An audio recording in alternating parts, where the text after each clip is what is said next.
remake that. And that's what we're coming in on. Great. Okay. Great energy. All right. Welcome to the Roll Plus Spawn 2026 7th anniversary stream, raising money for Palestinian Children's Relief Fund. We are currently at over $2,200. Thank everyone who has donated so far. Link periodically in the chat. There's also the itch.io bundle with 105 games for $20. Great deal. Lots of people who have contributed a lot to that. Thank you very much. I think we just lost C Voice. Sweet. Yeah. Holding on a second to make sure captions and stuff are still working.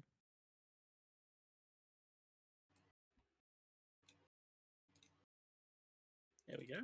Okay, audio's still working. C Voice is back. Great, thank you. Okay, so for this this block, we're going to be playing Guillotine, Crown of Blood, a game by Ren Phillips and Ash Schroyer, or Schuer, not entirely sure how it's pronounced, and published by Tally Owl Cooperative Press.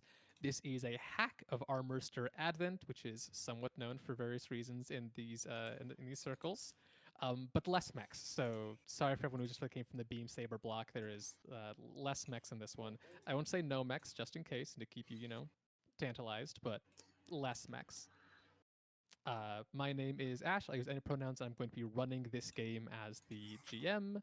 Do you want us to go down the list alphabetically and each person introduce, introduce yourself and then also give just the name, pronouns, and playbook for your character? Is that me next then? Yes. Hey, I'm Devin. I use they, them pronouns, and I'm playing Raznak Bugtoe, they, them, the partisan. Ian, and I use he, him pronouns, and I will be playing Marlboro Tonic, who also uses he, him pronouns. He is the discarded puppet. G'day. My name's Mitchell. I use he, him pronouns, and I'm playing Brother Aldecott, the Ordained, who also uses he, him pronouns. I'm Sean, they, them, or any other pronouns. I'm playing Rhea, she, they pronouns, Firebrand. So Guillotine is similar to Amour Astir Advent, a game about revolution, rebellion, and fighting against a greater power for a greater cause. It's more fantasy, but more kind of historical, Renaissance themed. Maybe not Renaissance, probably after Renaissance, but I don't know exact time period name. I'm going to give a brief kind of rundown of the setting and larger structure that this is taking place in.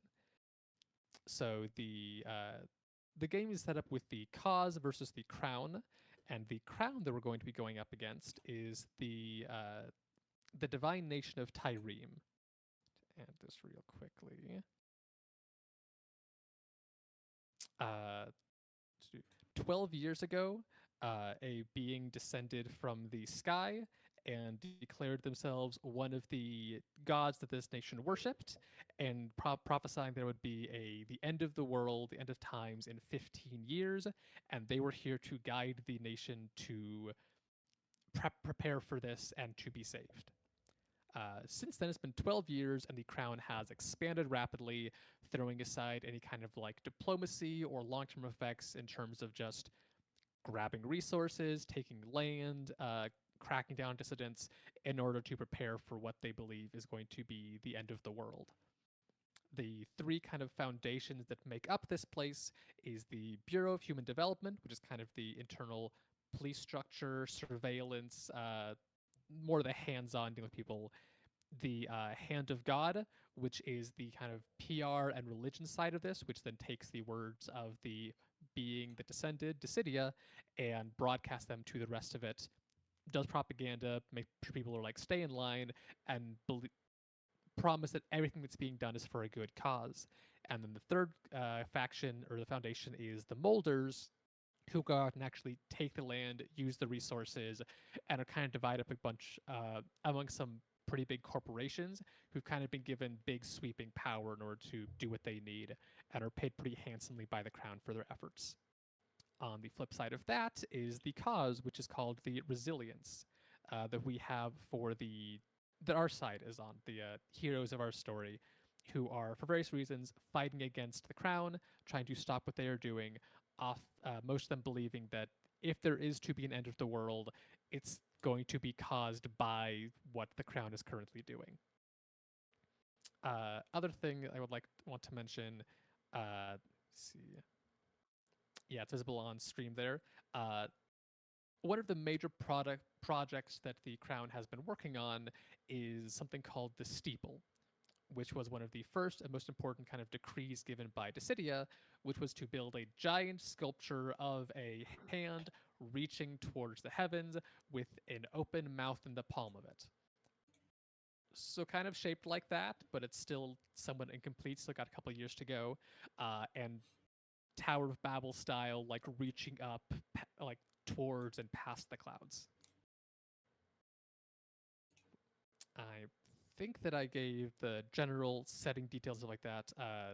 Anything else anyone wants to mention I didn't bring up or like overlooked or they want to emphasize?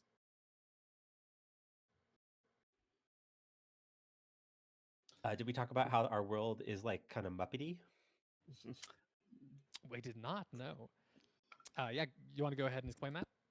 Oh, I mean, we just kind of like went with a sort of Jim Henson workshop kind of vibe.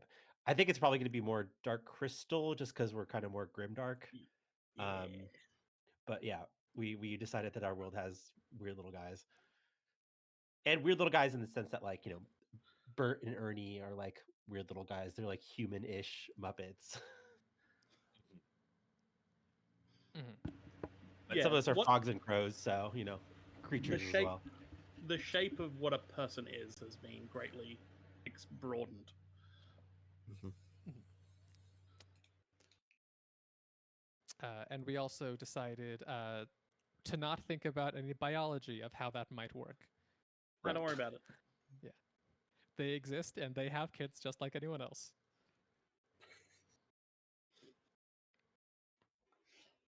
Okay. To get into the specifics then of what our story is going to be about today, you all, as I said, are part of the resilience. You've been working as a team together for a little while now. You know each other. You know your abilities. You've had each other's back in tough situations before, and you've been asked now to do something of a bit more extreme, maybe, than some of the other stuff. There is the Bureau of Human Development has a number of prisons, labor camps, penal colonies. They call them a number of different names, but spread throughout this land that are for people who are either causing too much trouble, were considered criminals, and have now been turned to production to build a steeple or other things to power and fuel the machine that the crown has become. Recently, one of you, Ria, was working with a celebrity, very well-known, famous, like public figure named Scamp. Double checking this. Yes, Scamp Starlight. They them pronouns. Who you had been slowly convincing to be more and more in favor of the resilience, and they came out did a big public statement to all their fans saying, "Hey, I believe what's currently happening is wrong," and were promptly taken by the crown and sent to this prison. So there's a little bit of personal stake, but you guys have been instructed to go and break them out. And as it so happens, the Resilience also has intelligence that the head of the BHD, Brussel Bryant, is going to be paying a visit there in order to check up on things, maybe handle some interrogation in person. And they were like, it'd be great if you could take care of that problem for us, rescue this person who's been clearly like thrown in here for no good reason, and it'd be a great like public victory for the Resilience. The picture here is the place you'll be going to, which is the West Steeple Penal House. It is closest to the main capital city of Tyreme, and just kind of like off to the west side, close enough the transportation is pretty easy, but far enough away that it's not disturbing to people who are like in the suburbs and have like other kinds of businesses there. would how want you to guys, yeah, Sorry, no, go ahead. just not wanting to harm the property values of the people who are of course loyal to the crown. Yeah, it is very important to the crown and to the hand of God in particular that you believe that the things that are being done to the kind of people who deserve them, and that what is being done to them is fair and reasonable. And it's harder to constantly remind the populace of that fact when it's happening like a couple of blocks away. So out of sight, out of mind, outside of, what they choose to tell you about it. How exactly you guys get into the penal house, or what you do there, how you go about your mission, has been left up to you. So we're going to start actually preparing for the one of the moves that we have here, the execute a plan, where you decide what your plan is, what stats you think works best for it, and then roll that to see how well it goes.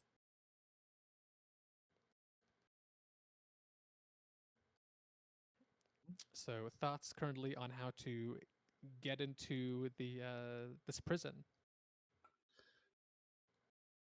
Well, we could always just get captured.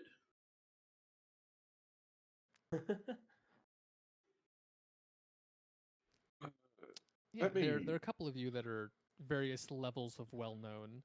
We'll go through actual like character introductions in a bit once we're actually like in the game. But between the very much like, I don't know if you're actively on the run, but recognized by the crown, Firebrand, to the discarded puppet, who I think is still somewhat on the inside, in varying ways.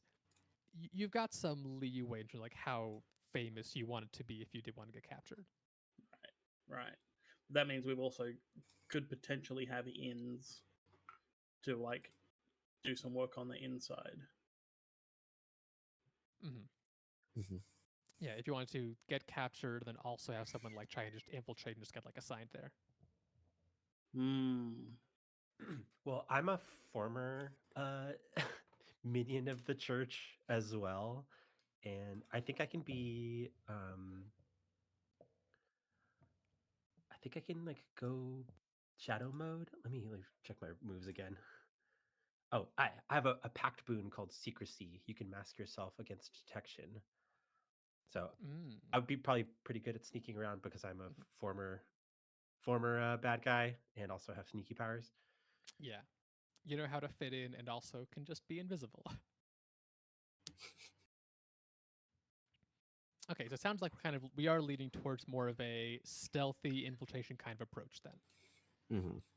yeah, Yeah, not quite going in guns blazing. That What about seems like it.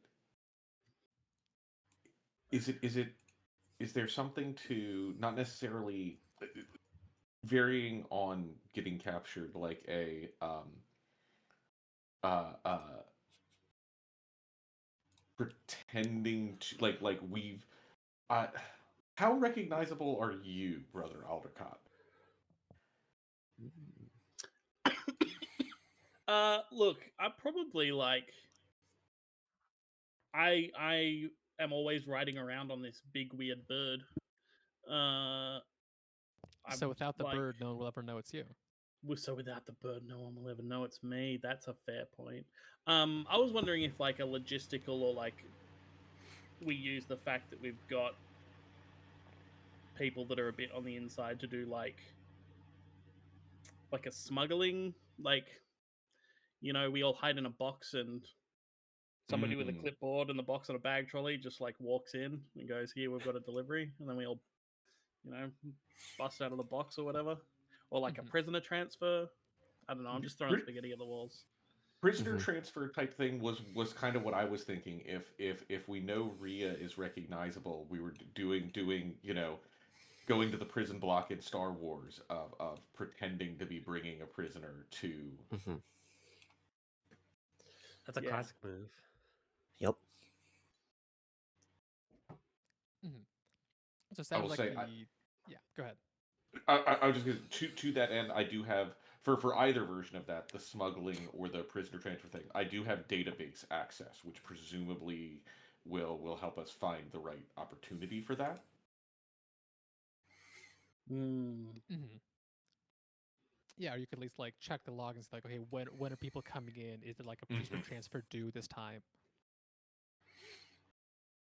Yeah. Yeah. So sounds so again sound like you guys are going for infiltration. In terms of how we want the story to unfold, getting smuggled in like as luggage or items, and then either busting out or trying to like sneak around the place, having someone try and like be captured as a like gets put in there as a prisoner and kind of works their way out while people are like helping like in the files and things like that, or just having some people to like try and sneak in directly like under the cover of night. What sounds most interesting to you guys?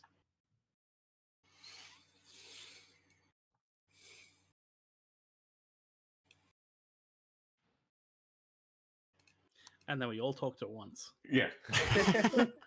I'm open to all of them. I am a little bit for getting arrested as long as someone brings my sword. But when they come to rescue me, Yeah, who's going to be the R2D2 on Jabba's barge?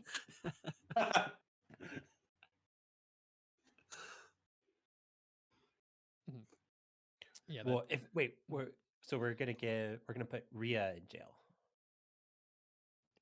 Rhea is Or the pretending. Yeah, Rhea's the figure who would most easily be like, oh yeah, get make sure they're in here. Because Marlboro and Raznak can like blend in with the villains, but what is Brother Aldecott gonna do?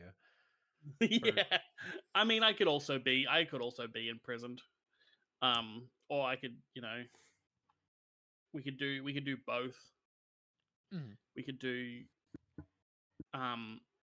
Rhea comes in as a prisoner, and me and my bird come in a box. Yeah, Marlboro Tonic gets like transferred over from another branch. Raznak Yep. Bugtoe just stealths through into the place. Rhea gets quote unquote captured, and Brother Aldecott just like in a box being like, they'll let me out eventually. We do every infiltration plan at once. Fragile this way up. yeah. I mean, and that, like, me in the box is how we get Rhea's sword in here as well, right? Without raising criminal Yeah. suspicion. True. True. This is the I like that problem we're with being doing- like the only human is I can't fit in the box. That's why we have to do it this way. It could be a I like big that we're box. doing We the could- Mickey Mouse dilemma of you have a dog, but then your colleague is a dog. You have a bird and your colleague is a bird. Well- Raznak making direct eye contact with your emu and going, one of us is going to have to go. Well, the emu's not a puppet, is the thing. Oh, okay. It's just a Okay. live emu. It's a lot. Yeah, it's a juvenile cassowary.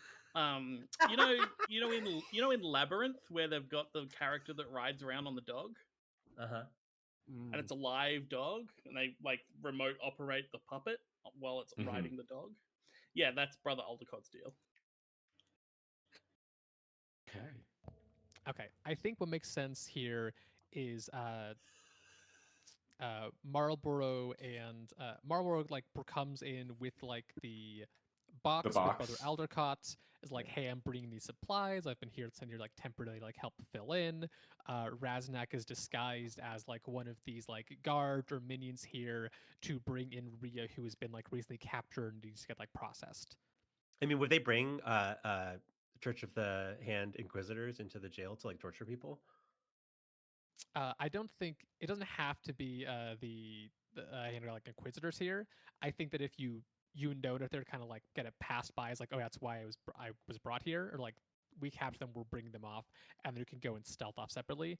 I don't think they have them like stationed here, but they probably visit on occasion. Or they have their own jobs that they'll stop by that relate to this.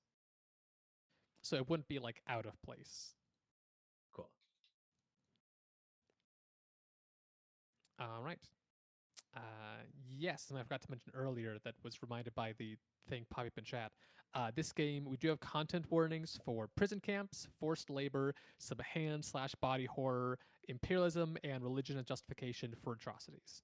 So keep those in mind as you are listening and watching. So this is then going to be you choose one person to lead the execute the plan action, and then pick the trait that seems like it fits best. Do we think that this is talk to get people here and like past the guards, or do we think this is like sense to do some like sneaking?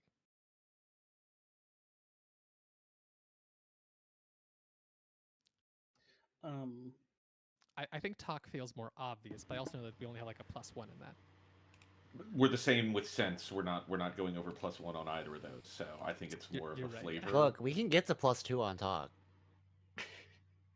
Oh no, we Oh, can't. right, right, yeah, If I'm you can- magicking about it, but You can I don't know if that magic applies talk. to this. Yeah, whose numbers are we looking at? Sorry. everybody's. Just anybody, everybody's Everybody's? numbers. Yeah, we 'Cause- pick one person to be the leader, then they make the roll. Yeah. Because this Ah. sounds like it's a very logistically Mhm. contingent plan. Can I make a case for that? It's no to like know all of the systems, and it's Marlborough that's leading the plan, and it's just like knowing the logistics and the movements and knowing the man, knowing the system from the inside. You Mhm. know, like Directing things so that nothing seems out of place or out of the ordinary. Yeah, exactly. I could be yeah. swayed. If it helps sway you, if I know you wanted to be in the dark about our moves, can I say a move now that I think go might for it. apply This- here? Yeah, I want to find out in I- the moment for sure. Okay, like going along with that database access as just a thing I have the move data structuralist, which if you have time to properly inspect or investigate a network, social network, network of machines, magical lattice, the network of how a prison operates, I may ask the director one free question. I don't know that that is exactly this, but certainly for flavoring it towards that direction, I think that applies. I think that if you get a 10+ on this plan execution, I will allow you to use that as part of that and to get an extra Okay. question on what you find. Cool. Sweet. Okay, so rolling plus no then, and that's just going to be 2d6 + 2. Yeah. Before we go, I do? Does anyone else have a start of the plan move? Ooh. No. I don't Nope. think so. Okay.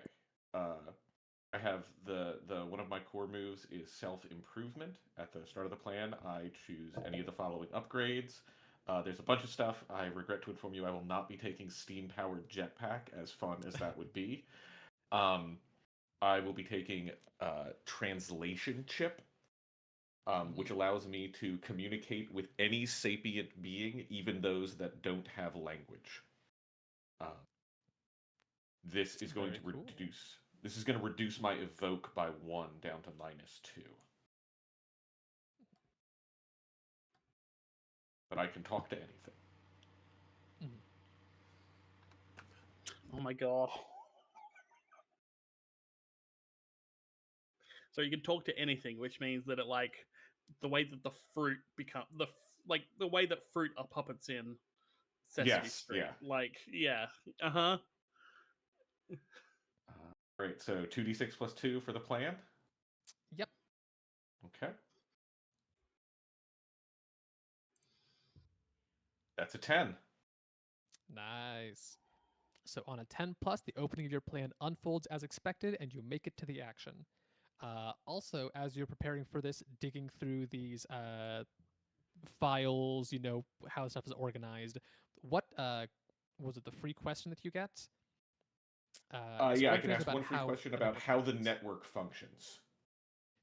Okay, I will expand that to just ask a question about the situation that you're going to, and what you get will be flavored by what you can find in these like organizational files.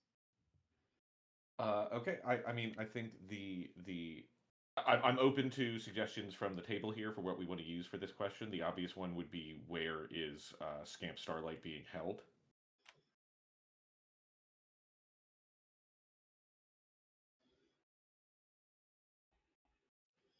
Yeah, I like that. That's good. Yeah. Yeah. Okay. Yeah. Where are they holding Scamp Starlight here at the prison? Yeah, so this prison is kind of has a couple different wings that vary from like normal security to kind of like higher security areas. Scamp Starlight is logged as like having entered the prison. The is not shown as being in any of those locations. The actual note that's on like the file that you find is like removed for special processing. and no location is given. Okay. I'll say that as you were doing this, you also notice a couple, like several other prisoner files that have that same removed for special processing note on them.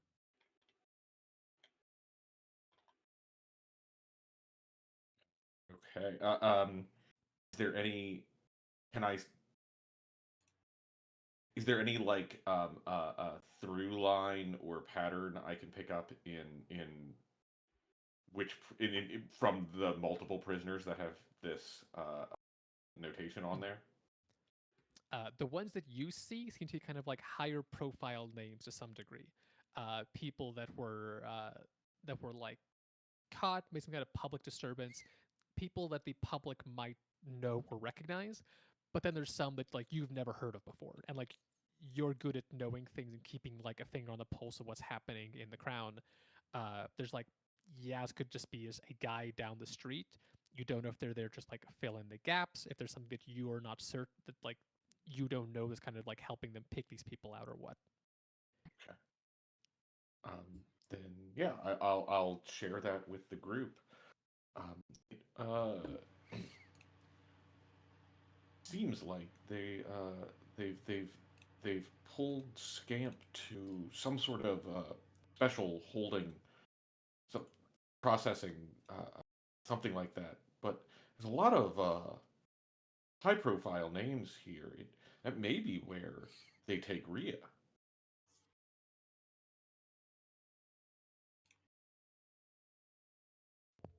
Yeah, getting kidnapped once isn't good enough. You got to get double kidnapped to actually get rewarded. You gotta go to the secret prison within the prison. Secret. All right. You then got a 10 plus, so everyone is exactly where they want to be. So I will probably go through and ask if you kind of like one by one, like one, describe your character, kind of like look, attitude, brief description kind of stuff, and then where are you as this plan and infiltration goes off without a hitch. Do you want to just go down the line since before? It's the easiest way, honestly. So yeah, Devin, you go first with Raznak. Sure. Raznak is a crow goblin sort of thing. Kind of like Kenku in D&D, where they're like crows but like also guys. Like I don't think I can like fly very well. And I think I have like Devin, weird little like claws on the end of my like wing-ish arms.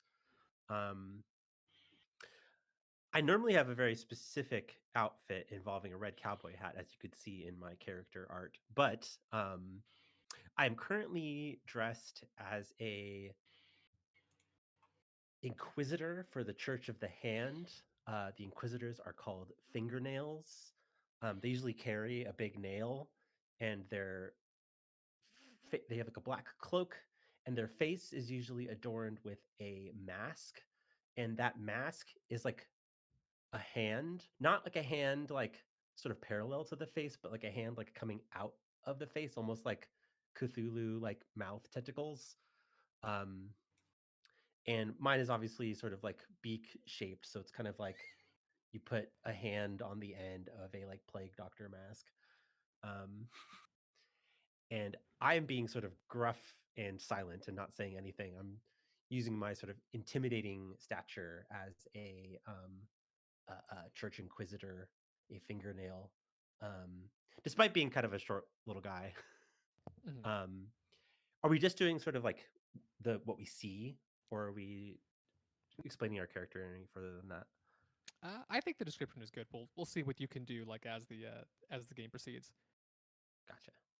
Uh, so you said that you're kind of like cutting an imposing figure due to the costume. Are you are you like keeping an eye on Rhea? Like what are you doing right now in this prison? Yeah, I'm basically standing next to the prisoners. Mhm. Is like, we got a special one here. We need to bring an inquisitor to like torture them and get information out of them. Okay, Ian, you're next. I imagine Marlborough is at the at some sort of, maybe not the complete entrance gate, but at some sort of checkpoint on the way into the prison, next to a rather large box. Um, I think I've got a clipboard with like a sheaf of paperwork on it. I'm talking to one of the guards. Um, my face cast for Marlborough, as you can see in the picture here, is Kermit the Frog as Bob Cratchit in A Christmas Carol. Um, I think Marlborough, I think, normally looks pretty nervous, particularly around resilience folks. But I think this is in some ways operating like this is almost more of a familiar thing to him. So he's maybe a little bit more relaxed than he would be otherwise.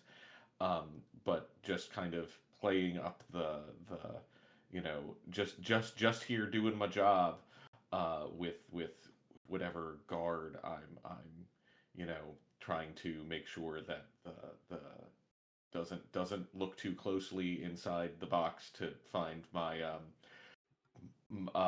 brother Aldecott, my sibling, and his and his cassowary in there.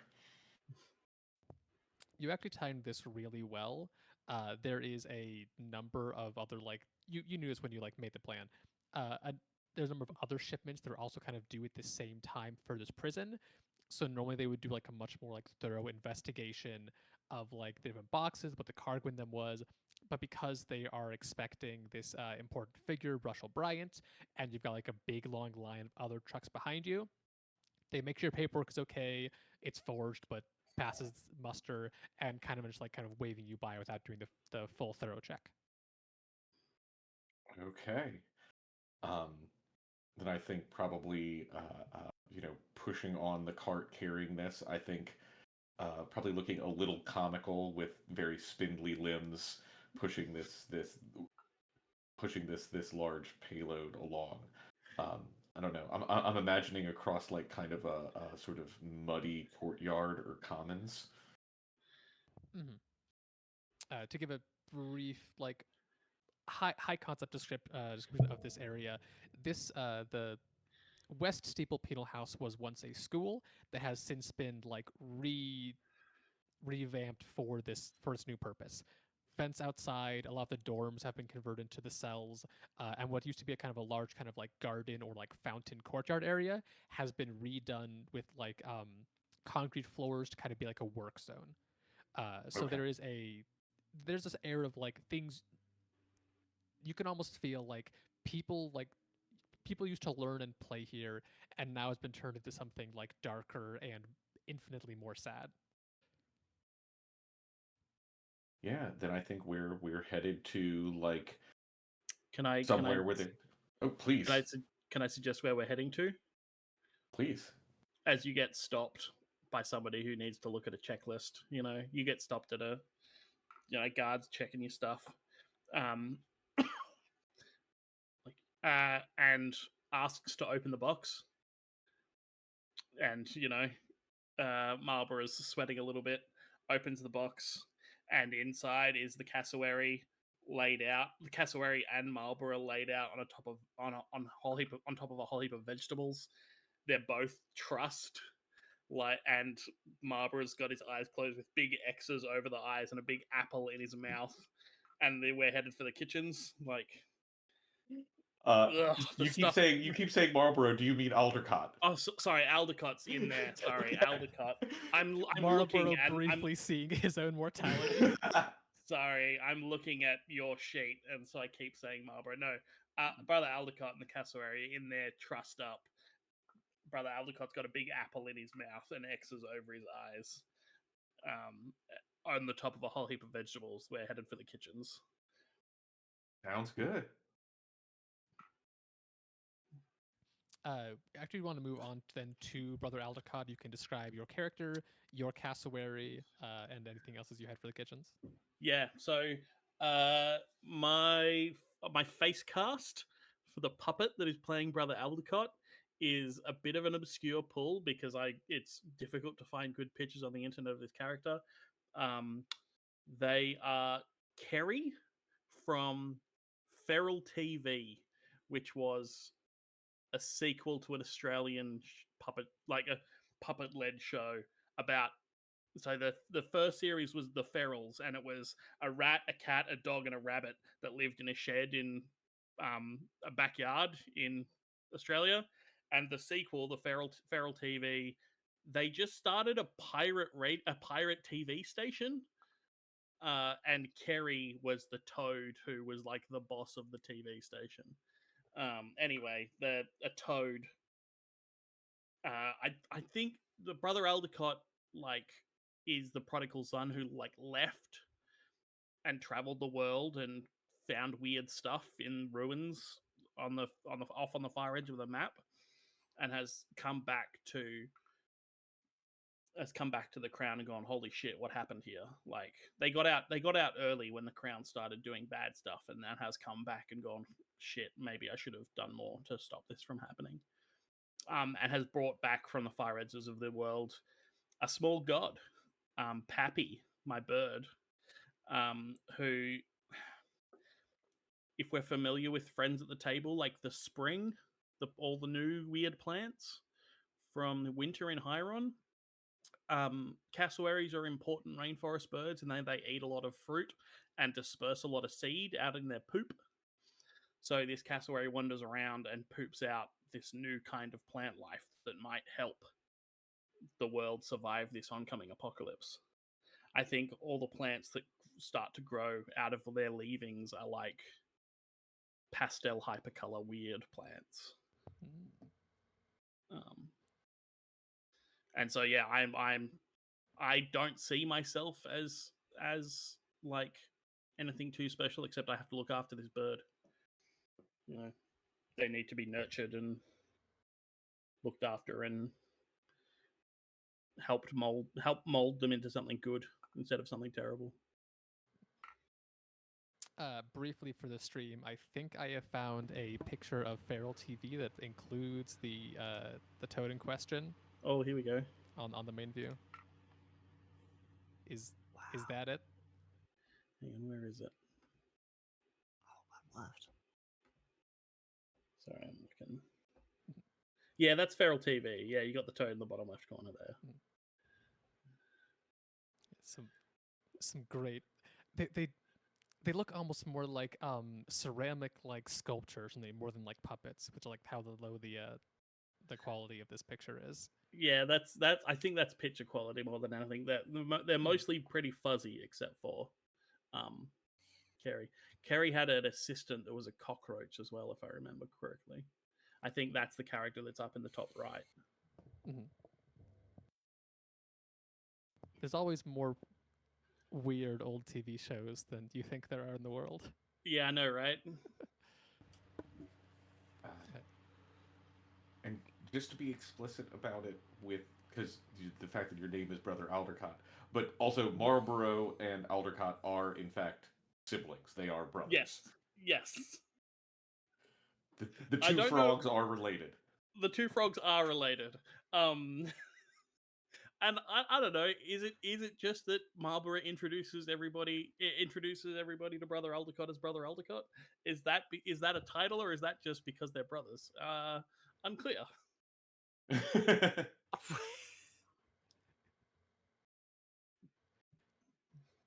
Okay, Sean, you want to bring it up with Ria?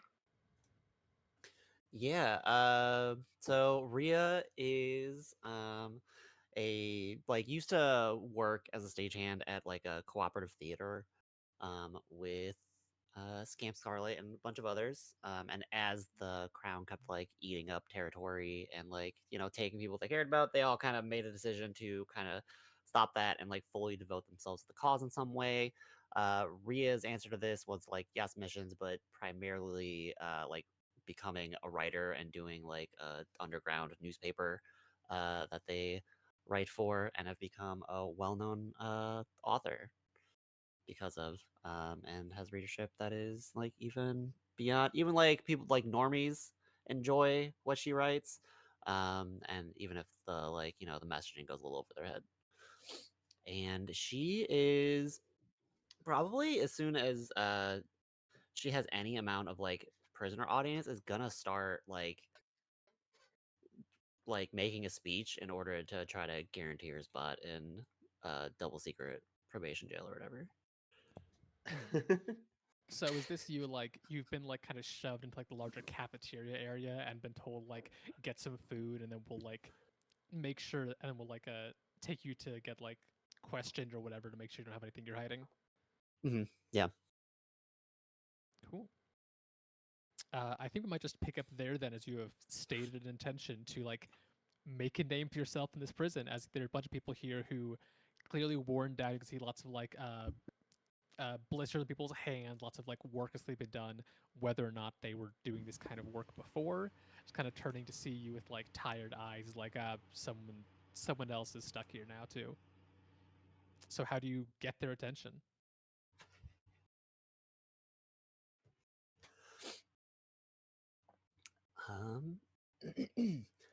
If there's anything to like claim, or you know what, one, I am like, I don't know how this prison is. I mean, in a group, I'm the one human. I'm sure there's like more of a mix in the prison, probably. There's a mixture for sure, yeah. yeah. So I can't rely on size alone. Yeah, I get up on a table and just start like just saying like, hey, you might all know me. Might have read a newspaper by descent. And look, I'm here, and we shouldn't just be settling for this and just going on about all that. You've been here for all of 30 seconds, or attempting to. Yeah, absolutely. Yeah. Riot. I mean, yeah. I'm not like trying too hard to do the riot part. I mean, maybe I do actually. I see. Hey, shut it! That could And I work. hit you with a nail. Oh, no. Sorry, I'm gonna It's be a doing a one-shot. goblin voice. It's a one shot. You got to get in early. You got Yep, you got to get your shit in. Yep. I think I'm going to consider this entire group of people here, the other prisoners here in this area. I would consider them a tier 2 actor that you'd Okay, be great. operating against to try and inflict Uh-huh. dangers on them, and then if you can get them vulnerable, you could impose a hook. Okay. So that'd be the main way forward to like get them on your side. Gotcha. Okay. So that'd be riposte to. I suppose so. Yeah. And yeah, I think anytime I'm in the speech mode, especially if I'm trying to like get like emotions flowing, I'm definitely using Gild the Tongue and weaving in some magic. Gotcha. And that is uses plus evoke instead of plus talk. Yes. Great. So go ahead and roll, I think 2d6 plus 2 then for riposte. We'll see what you get. 13. Nice. Yeah, so that is a absolute full success. That is a apply a risk or take a risk to apply a peril. You are here temporarily before they kind of like shuttle you off to somewhere else. So you could try and push through and pose this hook on them before you leave the scene, in which case the risk would go away. Or you could take a risk to apply a peril, which if you have to come back and do this again later, will still be sticking to them. Let's do the peril just in case. I want to stick with him. Yeah. So with a peril, you decide what the peril is.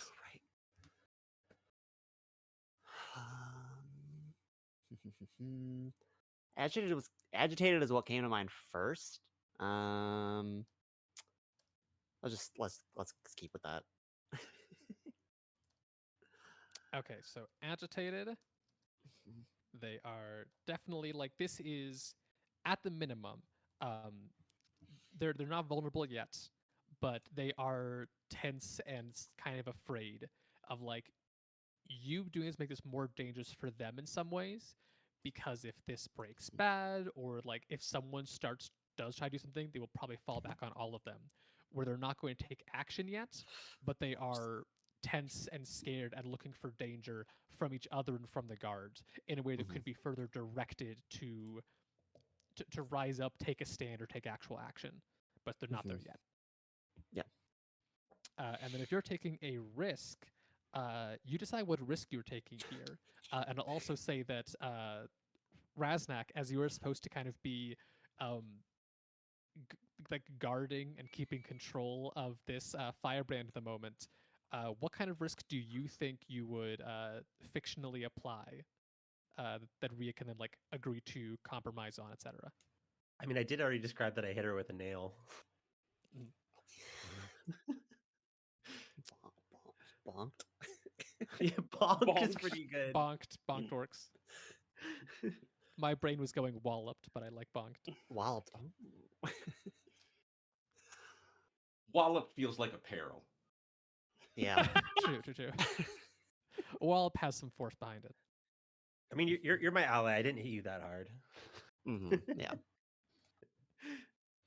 Yeah, this is more fictionally. This is less of you took damage and more of you have been warned, and if things were to keep going, it might escalate. Yeah. Yeah, and again, this can be cleared by taking the recover move, or just by letting the situation shift where it's no longer applicable. But I think that because you rolled a 13 on this, you have another chance to incite a riot here, or do something else before you kind of like usher, or kind of like pushed away. Can other people do stuff here? Yeah, if the people Yeah, want what do you to wanna do? interfere. I think I have the perfect move for this. I have a move called Threats and Warnings. It says you can use plus force instead of plus talk when you try to threaten, intimidate, or impress the danger of the situation on someone. So you would be directing this against the people here to impress the danger of the situation on someone. So how do you do this in a way that makes them want to take action and makes the other guards in the area not think that you are trying to incite a riot? I was gonna like pitch it sort of like, if you don't shut your mouth, we're gonna take you to the extra jail kind of vibe. To super jail. Yeah. Double jail. You'll be with Castiel and super hell if you don't. There we go. By order of the hand. Yeah, so mentioning there is like there's a worse fate for them than this. Yeah, and I'm like swinging around my nail very threateningly. Rhea, I probably like rip your like garment a little bit with the tip of my nail. Gasp. Okay, I think that looking for this second, hold on. I feel like because the existence of super jail isn't going to get these guys to go, oh, we have to rise up against this right now, because it's not an active threat. And also just tell you, most of them already have some awareness of super jail, that it exists. They don't know what it involves, but they know that people have gone missing. So I think that if it happens as you describe, you would have disadvantage, which is rolling. Tell me how that works. It's rolling 3d6 and taking the Lower two. Lower two. yeah. Can I pitch you on a version of this that might come at it from a slightly different angle, Devin? Sure. What if it's you threatening Rhea, who they are already at least somewhat on side with, and like you're playing up them being sympathetic to Rhea by you menacing her? That's kind of what I was pitching. Yeah. Yeah. Okay. Okay. I was like trying to make an example of Rhea in front of all of these prisoners. I think that you would need to do is pitch it in a way that whatever example you're making of Rhea also theoretically could extend to anybody else that is here. Of like the either something along the lines of trying to incite them isn't going to matter. They'll be stuck here forever, or the like, oh, do you want to get like a sneak peek of what's going to happen to the rest of them here to keep running your mouth, that kind of thing. Well, yeah, it's kind of like by order of the hand, any language like that is considered heretical. Watch your mouth, or you'll find yourselves in the double dungeon. like Double Jeopardy, but so much worse. Yeah, I think something like that of like any whispers of language like that, and anyone here could be thrown down to the double dungeon. Mm-hmm. Yeah, I think that works then. Cool. So the threat of something worse to come, that they could be caught up in. So yeah, go ahead and roll the 2d6 plus force, and this is riposte still. Yeah. Well, wait. What do you mean? What's Riposte. riposte? Roll plus talk or plus force to inflict verbal or physical dangers on your opponent. Oh, yeah. That is a 5. Okay, so yeah, a 5 is a complete fail then, which means I do believe I get to make a move. I think the peril sticks. That's not going to go away. They have been agitated. This is a more tense situation than it used to be. I think that I think that someone it doesn't have the effect that you want. So the other like prisoners here aren't like even more scared and gonna take action on that.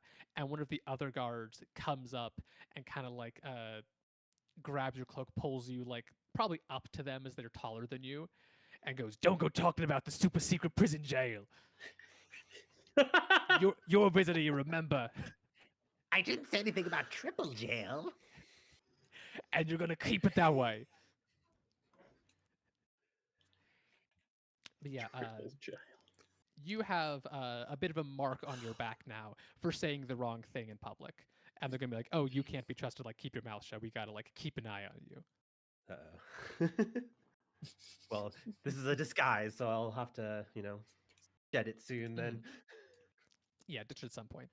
I think from there, you guys are going to be kind of like, okay, you tried to start a riot. They're going to try and kind of like force you guys out without letting you stop for food. You could try and like fight back or take some other kind of move, or if you allow it to happen, we'll jump over to the other team.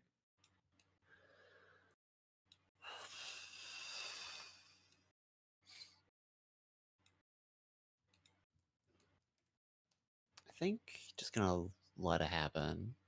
The only other thing I was gonna do was like bonk their two heads together, but I'm not gonna do that.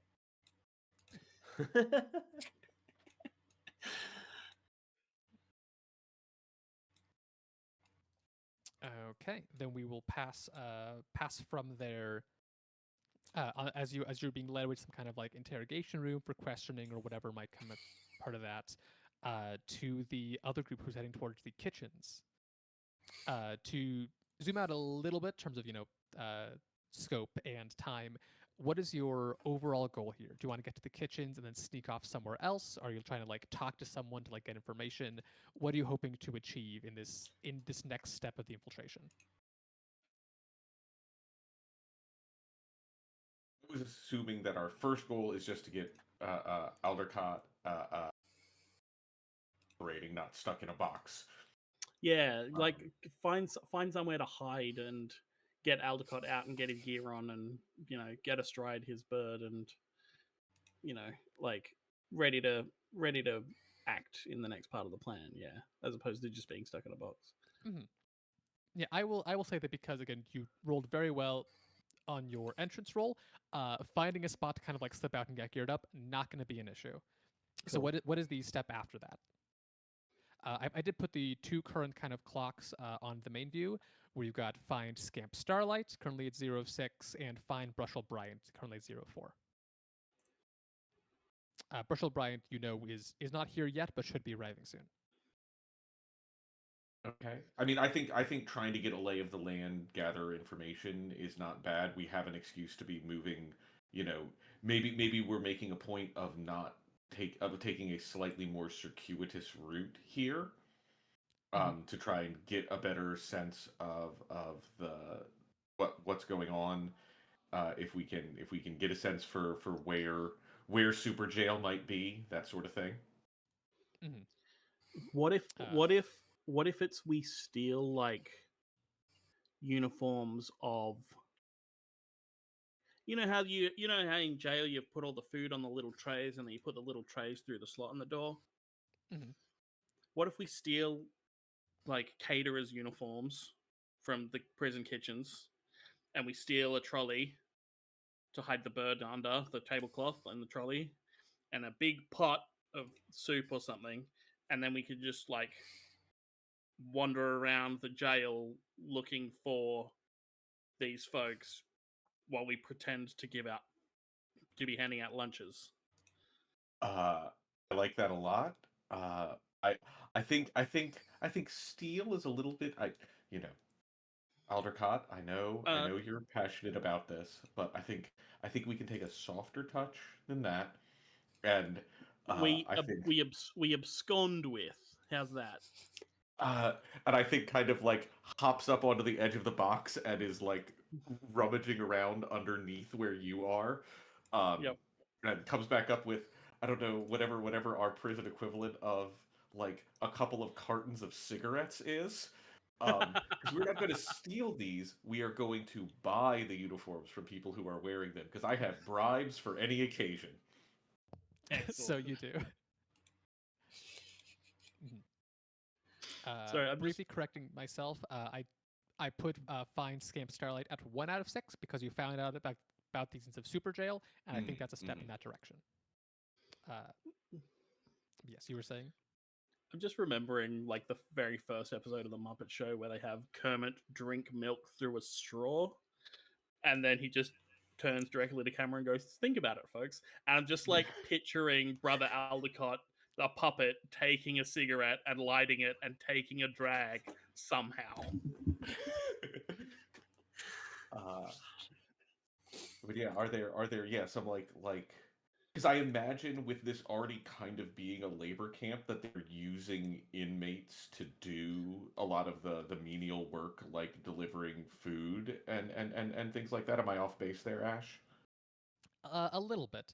Um, most of the work that people are being brought here to do is it's a combination of people who are kind of like, this is one of the more secure penal houses, so they are brought here if they are like important enough, they want extra security, and also they're brought here if they have some skill in like woodwork. The work, I think it's called the work zone or the work yard, is a lot of kind of like carpentry, like hammering things, sanding things, kind of stuff. To try and shape wood into the right spots to eventually be used for the steeple, and that's where the majority of work is being done. There are actual workers who are employed, like handing out food, keeping things clean, stuff like that. But if there are prisoners who are more like well behaved or have like shown an inclination to be like more friendly or something like that towards the guards, they would be allowed to have some other kind of work that is less physically intensive. So there's probably some of the older or like less physically able prisoners who are helping out, like in the kitchen, like delivering stuff to other prisoners that would be bribable. Then yeah, that's who I think I'm trying to bribe here. Uh,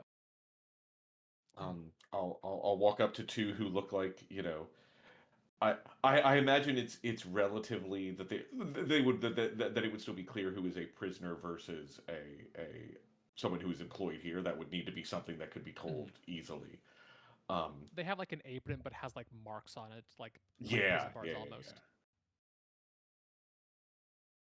Yeah. Excuse me. Yeah. You looking for something? Um, Actually, I was wondering if you might be looking for something. You see, we happen to have some I miss my extra. spouse. Been so long since I've seen their face. I'd do anything for just one more glimpse of Vera. Or some smokes. Either one, really, about equal importance in my mind. Well, I can help you with one of those things. Or to You breathe see, air that's not infested with wood chips and uh, sawdust. Got a lot of things I like, actually. But if uh, my lungs uh, are already going to be gone for good, do you got any smokes?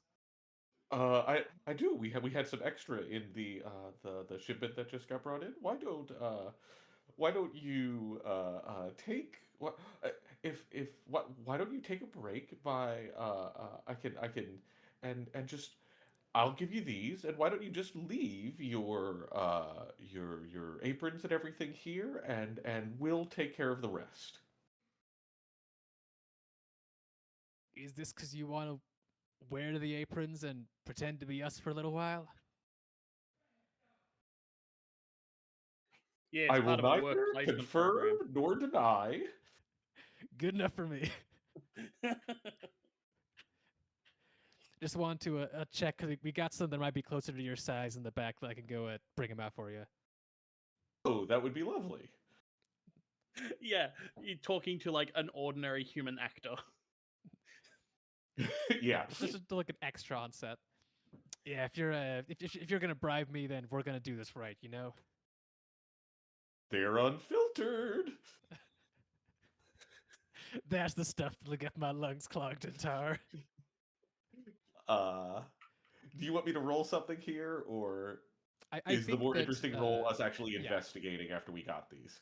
Yeah, I think the more interesting thing is like you have some freedom to move around and you're able to navigate. Getting ratted out by these like random like prison cooks is less interesting for like where this could go. So I think that you have these costumes, you have a bit more freedom to move around and scope out the place if you can find the where super jail might be.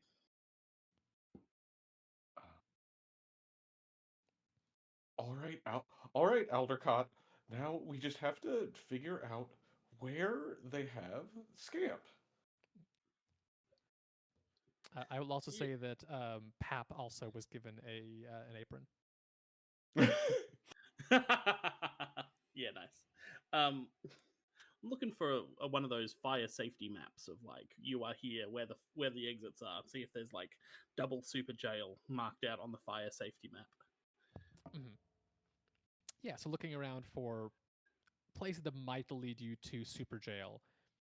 Uh, I don't know if it would be just like an easily marked map. I think this is probably going to be. Check the elevator, see if there's like a button that's marked super double jail, triple Yeah, dungeon. I think this is you filling in the gaps of information that you are presented with. So this is Yeah. probably understand the unknown. I think. Okay. Are you helping me with that, Brother Aldercott? Yeah, I'll help you with that. Uh, the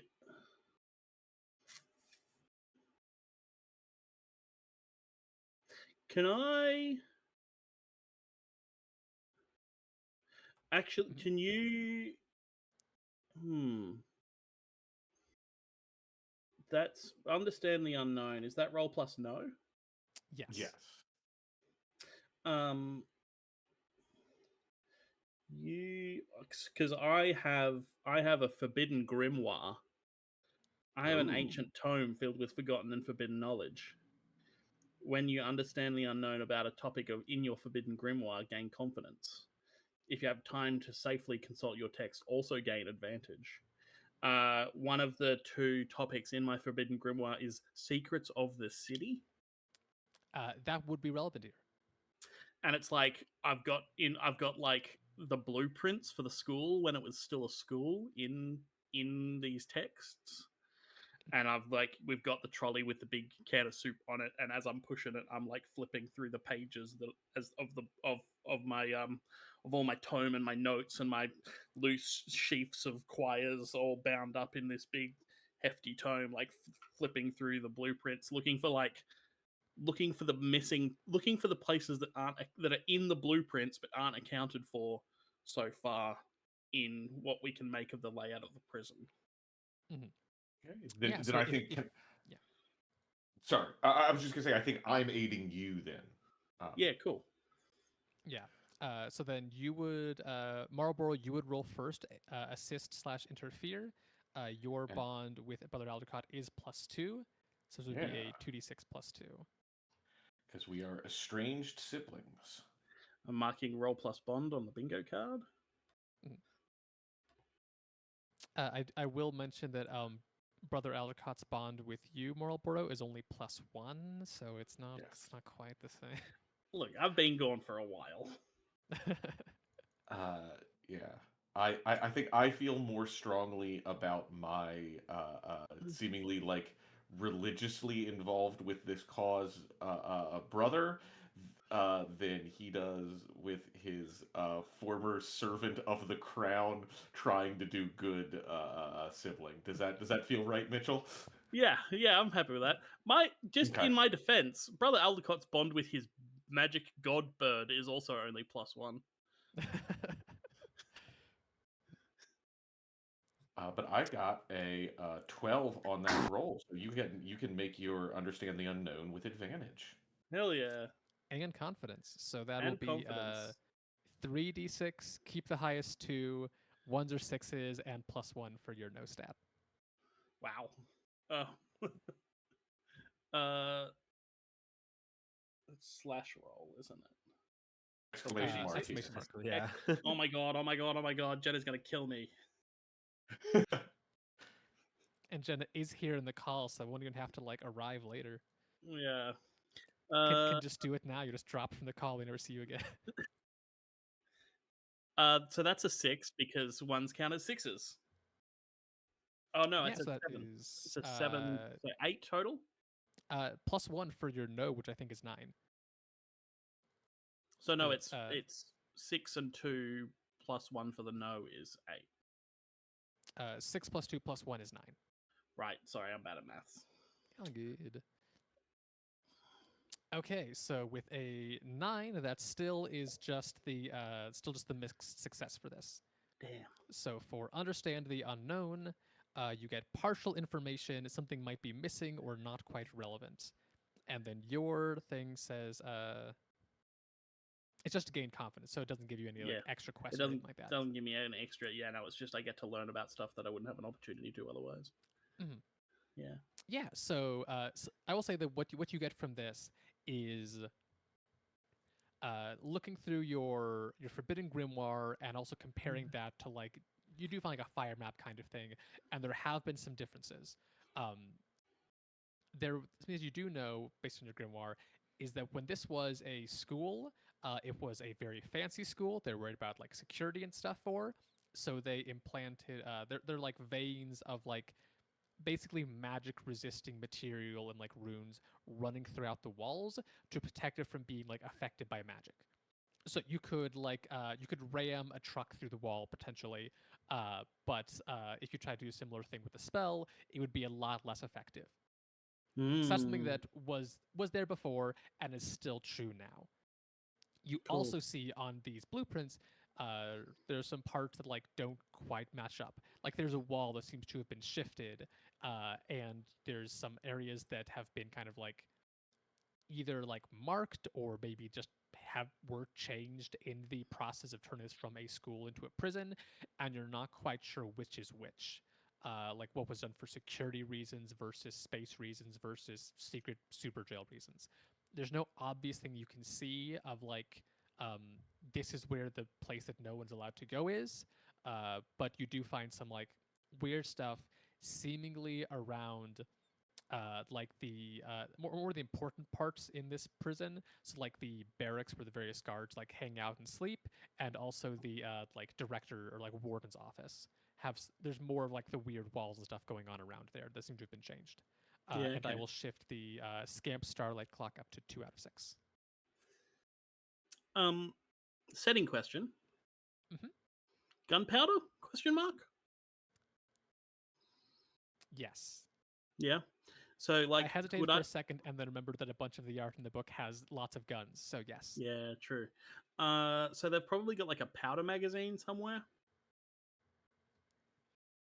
Yeah, there would probably be near the barracks. There'd be like an armory where stuff, or either armory or like Yeah. quartermaster quarters, where stuff Yeah, is like cool. maintained, passed out, made sure they know everything they have, nothing's going like missing.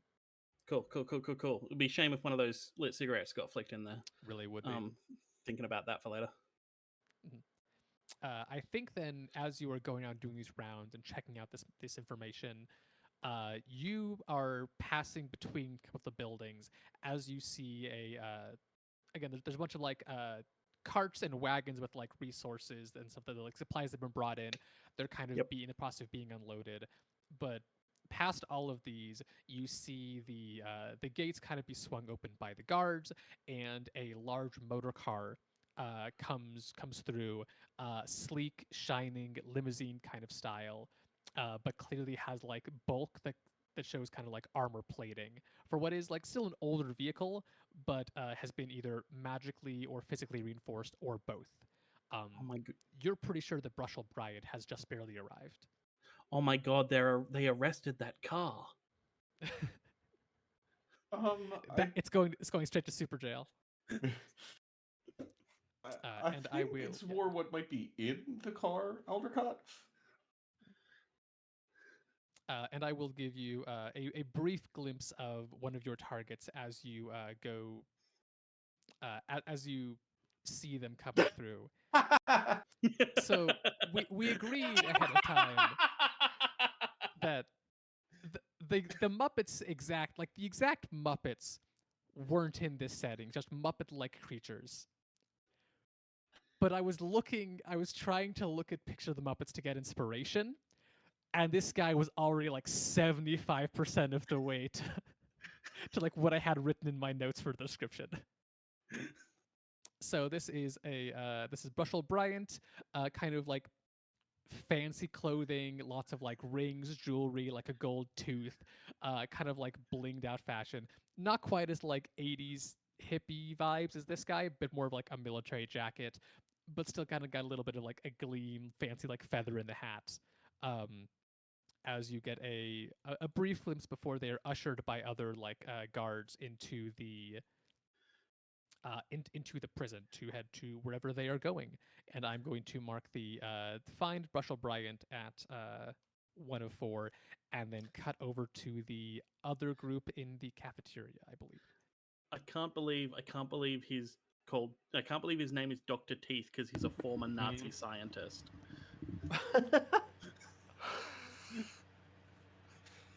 That is where the name came from.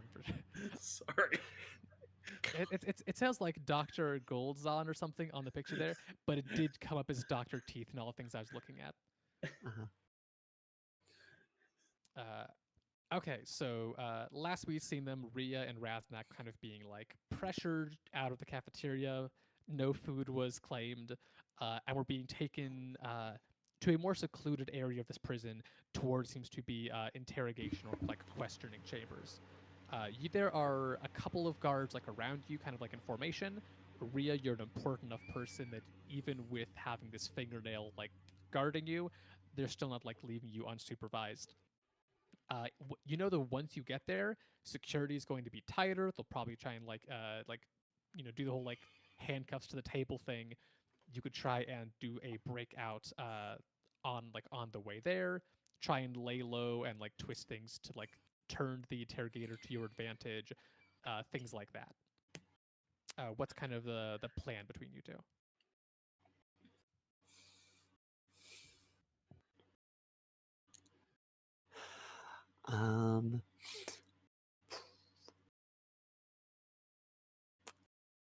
What are we doing, boss? I was will we be together in the interrogation room? Yes, the fingernails have Okay. enough stats that they would be allowed to like stay and linger if asked. And also, you don't have your weapon right now. That is with Brother Aldricott. Yeah. I have another I- weapon in my cloak though, so I can always give you this big nail. Okay. All right. They didn't check me. think- I'm supposed to be armed. You are supposed to be. Yeah. I think we look for a good opportunity on the way there. Maybe. They should have enough time to like have gotten in by now. Do we want some So- sort of ruse to like get their attention off of us? We could do that. Yeah. I think a ruse would be difficult if you want to get their attention off of you. If you want to catch them off guard, it could work. But How many people? Also, I think 5. I'll say 5. Oh, that's a So lot. enough to be considered a small gang. Oh, yeah. I also have a way to either create a distraction or up my tier. So I said we could just do it. Like, what were you going to do distraction wise? I mean, I can always just start being violent, but I don't know if we want to escalate that way yet. I can also ask my my patron for information, but I don't know if we're like there's anything that we want to know just yet. You only don't want to escalate to violence if you roll poorly. Yeah, that's so true. As long as you roll good enough, violence only solves problems. How many times can I do this?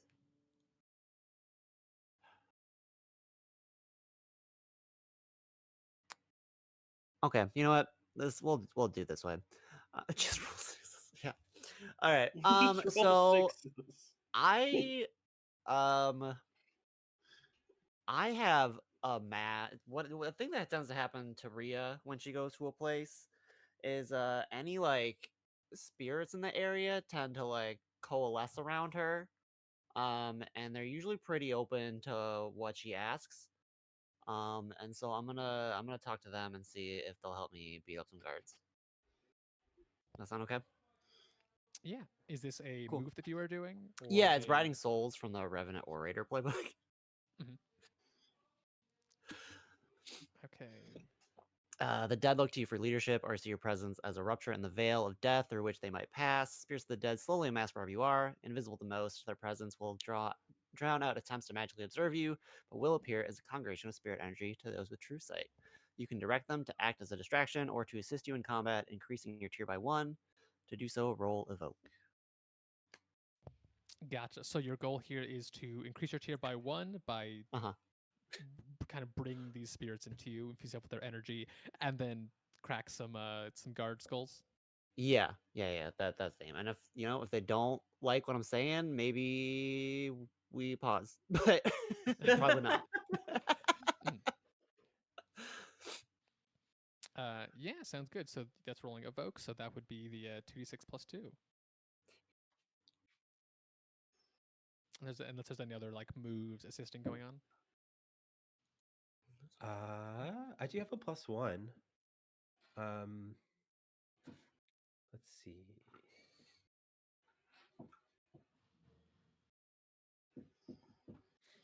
How does helping this game work again? It is the assist/interfere move. You roll plus your bond. If you get a 10 plus, they take advantage or disadvantage. If it's a 7 or 9, they also get it, but you are also like you could also suffer the consequences. Sure, I don't care about consequences. Let's go. We're in it together. So 2d6 plus 1 then. Yes, because you've got a plus 1 bond with Rhea. Do you want to read that out as you're rolling this? Oh yeah. My bond with Rhea is I hope Rhea can trust me long enough to complete my task. And considering that she let you hit them with your nail, I think this is a sign of trusting you enough.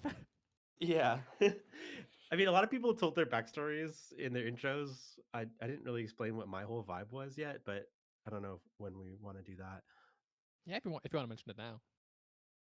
Um, so the whole premise of my character is like those scenes in sort of cartoon adventure movies where they like cut to the villain and there's like some minion that's like sniveling to the villain that like, oh, I'm sorry, my lord, the hero got the sword of truth, and they're like silence, and then they like blow up that minion or whatever. I was that minion.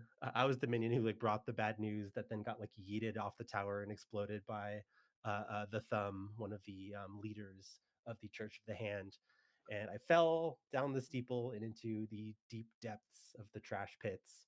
And I almost died in the trash pits if I didn't, if it wasn't for the fact that I made a deal with a trash devil. And as a sign of their power, they gave me a beautiful red cowboy hat that was thrown in the trash pits for some reason. I also have like a weird, fucked up, like pure black knife, but that's in my cloak right now. And also secondary to the hat. Yeah. So my task that I'm hoping that being part of the resilience will help me accomplish is to kill the thumb. But I can help Mhm. out. This is being in the resilience is going to put me in the position to get my revenge. Yeah, so go So ahead and roll that assist/interfere.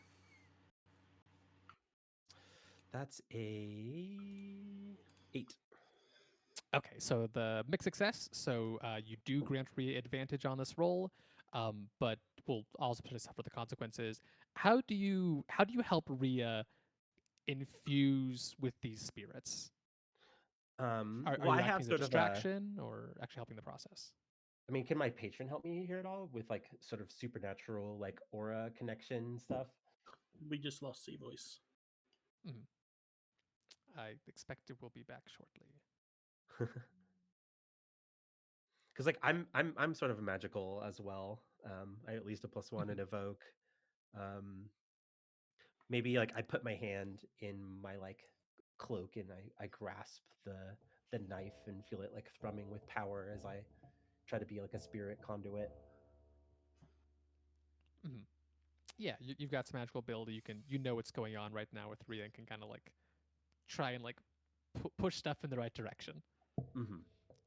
Okay, so Rhea, go ahead and roll that plus evoke with advantage. Cool.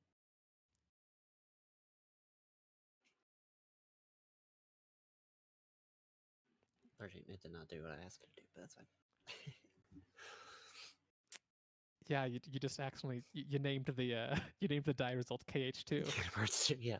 Great game, great game. Yep. Oh.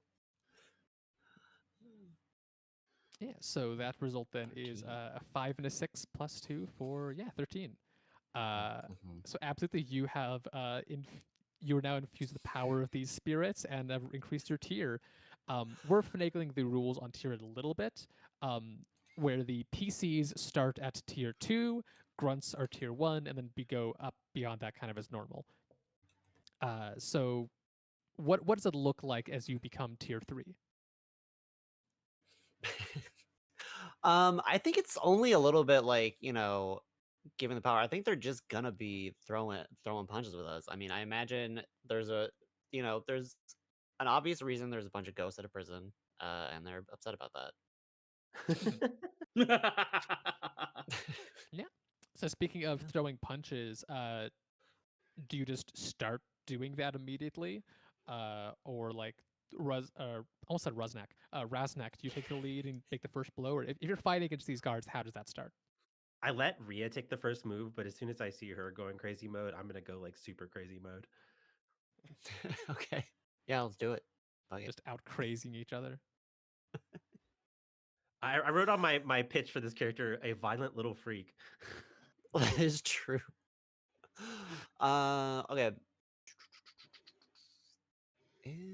Okay. Can I get a description of where we are real quick again to decide how Like hallways in transit, right?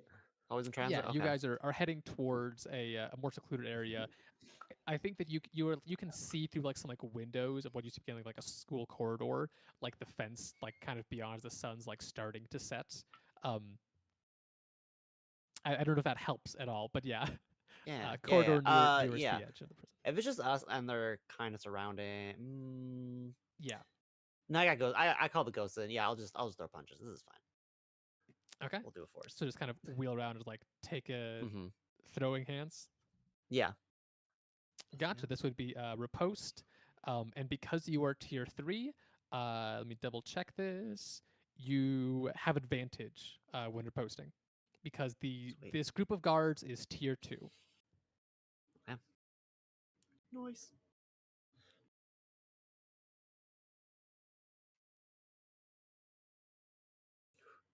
Nine. Okay, so 9 is you both take a risk. So you start throwing hands. You take out the first guard like immediately, just like fully clocked, goes unconscious. Mm-hmm. But the other ones like whip around me, like pull out their weapons, which I think are they're not shaped like nails like the fingernails are, but I think that they are kind of like almost like swords that are shaped almost like screws kind of thing of like this is meant to like jagged edges along with like a sharp point. that are going to kind of like whack at you, and it's just a risk. So you choose what risk you take, and I will figure out which ones these guys are taking. Okay. All right. I'm still bonked, right? Yeah. Yes, you are still bonked. Cool. Cool. Would you like to not take a risk? Sure. Yeah, that'd be nice. Because I've got these 3 hold that I could use to nullify. Oh yeah, I risks. forgot about that. Please. Yeah. So this is logistical expertise. I have 1 hold plus 1 additional hold for every point of no. I have 2 no, so this is a total of 3. I can use them to do a bunch of things. One of them is to nullify a risk. I think this is I had gotten intelligence on the exact sort of weapons that they were using in this prison, and so you have some sort of defense for that specifically ready to go. If you like the sound of that, Yeah, the way my like jumpsuit is woven is just yeah, that works. okay. Yeah, so you take no risk in that case, and these guards are going to take the risk clocked.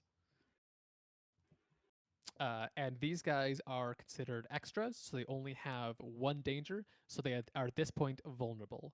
I believe Raznak, you mentioned something about going ultra crazy mode. Double crazy mode. Right. Well, I guess it Ooh. depends if we're gonna mechanize double crazy mode, because I could go 1 more tier above Ria at the moment. I will say these guys aren't worth expending resources, probably. Here's the thing: I don't have to expend Yeah. any resources. You get to decide whether that happens or not because you play my trash demon. If you were 1 tier above Ria, that put you at tier 4, which would mean that you could coup de grace these guards because they'd be 2 tiers lower than you. You can already do that, and you wouldn't get like double advantage. Okay. Just what I meant is that like on my core move for the partisan, it says once per scene, your patron may choose to do of the following at their discretion. I think there's supposed to be a missing word there. Um, assist or interfere as if I rolled a 10 plus, exert their will over me and make me defy danger plus bond to resist, or grant access to a boon for the rest of the scene. And one of my boons is a boon of power that gives me a higher tier in physical combat. Mhm. But I'm happy to just go regular crazy mode and not double crazy mode. Yeah, I'm looking. Double crazy mode time will come. Okay, there we go. Yeah. Yes, once per senior page, you to do the following to do of the following at their discretion.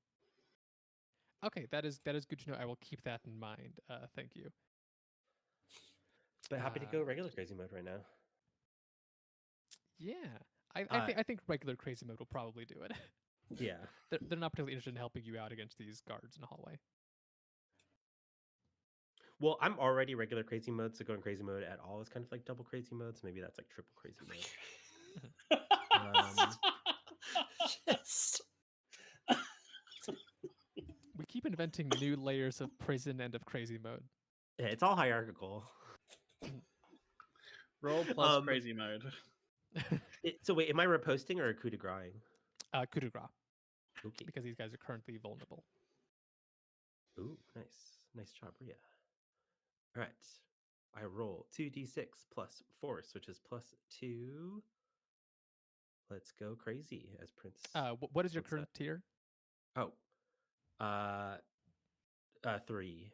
Wait, we're Then 2 normal mode, right? Yes.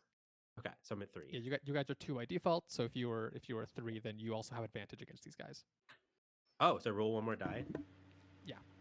Okay. Oh. I mean, I already rolled a 13. Yeah. but they're let's already go. dead. They're already dead. They're already dead. And they're still already dead. Yeah. So yeah, that is a total of 13. So So you as this succeed on coup de happens, I grace. like dramatically rip my cloak off and reveal that underneath the cloak I was wearing my shiny red cowboy hat. And I a dropped. T-shirt that just says "I hate the fingernails." Actually, No, I'm a crow. I don't wear shirts. suck it, comma thumb. And I Mhm. drop my big awkward nail and unveil my even more awkward, like crazy knife that's like curved and squiggly, like the picture. Um, and like when you see the knife, it's like pure darkness, like you know, Mhm. all light is Vanta absorbed Black. by it. Yeah, I just don't like to mention Vanta Black because that's a like brand product Yeah. made by a weirdo. So after the first guy gets like knocked unconscious by Rhea, some of the other guards turn to you and go like, "You're in charge too." Oh no. And I just start like wildly swinging around my knife and like kind of just like making like cawing noises. Mm. Yeah, with a 10 plus, they are removed. Decide what happens to them. I think anytime there's like combat happening with Raznak, there's just like black feathers kind of like flying around. Cartoon dust cloud of violence, but it's just all feathers. hmm Um, I mean, I don't think we're going too graphic with this, so I think Yeah. the cloud of feathers kind of covers up the violence, and then these bodies all slip to the floor, and I'm like kind of panting and breathing hard. Clarify again, like not going into any depth on like violence, nothing like that. Are these guys unconscious or are they dead? They are dead. Okay. Yeah, just we are in that space with the puppets and with the cartoon violence. We are still in a space where like police or not police, like prison camps exist and death happens. So Mhm. just want to confirm that. Okay, so you guys have shaken off the guards kind of around you. You now have a lot more freedom to kind of like move around. Uh, Eventually, the fact that these guys you never showed up at the interrogation room will be noticed. But for now, you can like head for a direction, try and reunite with the rest of your team, or go and try and handle something else. Is there like a trash chute that we can dump them down? I think you would have to move them elsewhere to do so, which would probably be like a defy danger to not get noticed dragging bodies. Broom cupboard. Yeah. Ria, how do you feel about heat? You want to get in, get out, or do you want to try to like cover our tracks? Probably cover. Okay. We'll just try it. I have a move I think that is appropriate here then. Um I am going to use my knowledge, a direct line. You have a direct and easy accessible way to communicate with your patron, my trash devil. Um, when you consult them for information, they may be able to provide information otherwise unavailable, but it will also be skewed by their perspective. I'm looking for their perspective. They're a trash devil, and I'm looking for a trash chute. Okay, roll understand the unknown with plus evoke. Mhm. Sounds good. I think it probably would have been yeah, like the defy danger stick him off somewhere else. So, but yeah, yeah. So go ahead and roll that. And you've got +1 for that. Okay. Yeah.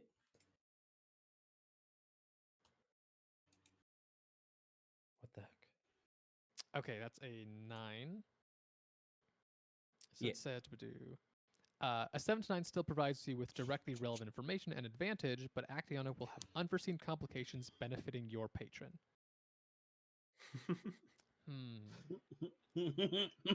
Patron eats the bodies. Yum yum Yeah. yum. Here's some blood for the blood god. That's fine. Yeah. So you are looking for like the perspective of your trash devil of like where to dispose of these guys, what to do with them. Yeah. I want to use something a bit more useful than that. Okay. So yeah, because that could be like down the hall, through a door to your left, and that's not particularly interesting or moves the plot forward. What does your trash devil look like when they manifest? Since we're like going in sort of like the puppet movie kind of vibe. Imagine like a pile of trash that then starts to like rise up a little bit, and then suddenly like eyes open out of it, and like a mouth opens out of it. And it Mm. probably does talk like this. Was Those bodies that you had taken care of and like slumped over against the wall, they had like tears in their clothes, like they were beaten up in some different ways, and parts of like their limbs and clothes start to kind of like lift up and clump together, uh, as they begin to animate with that kind of like recognizable timbre and style of your patron. Raznak, another fine offering. You bring me more trash. Yes, my lord. Yes, my lord. What kind of trash would you like, my lord? Edible, burnable, recyclable. These are the three pillars of trash. And there is something very interesting. You know what you do with trash? The Tell me, my lord. Tell me, my lord. non-burnable, non-recyclable, bitch. You bury it deep in the ground.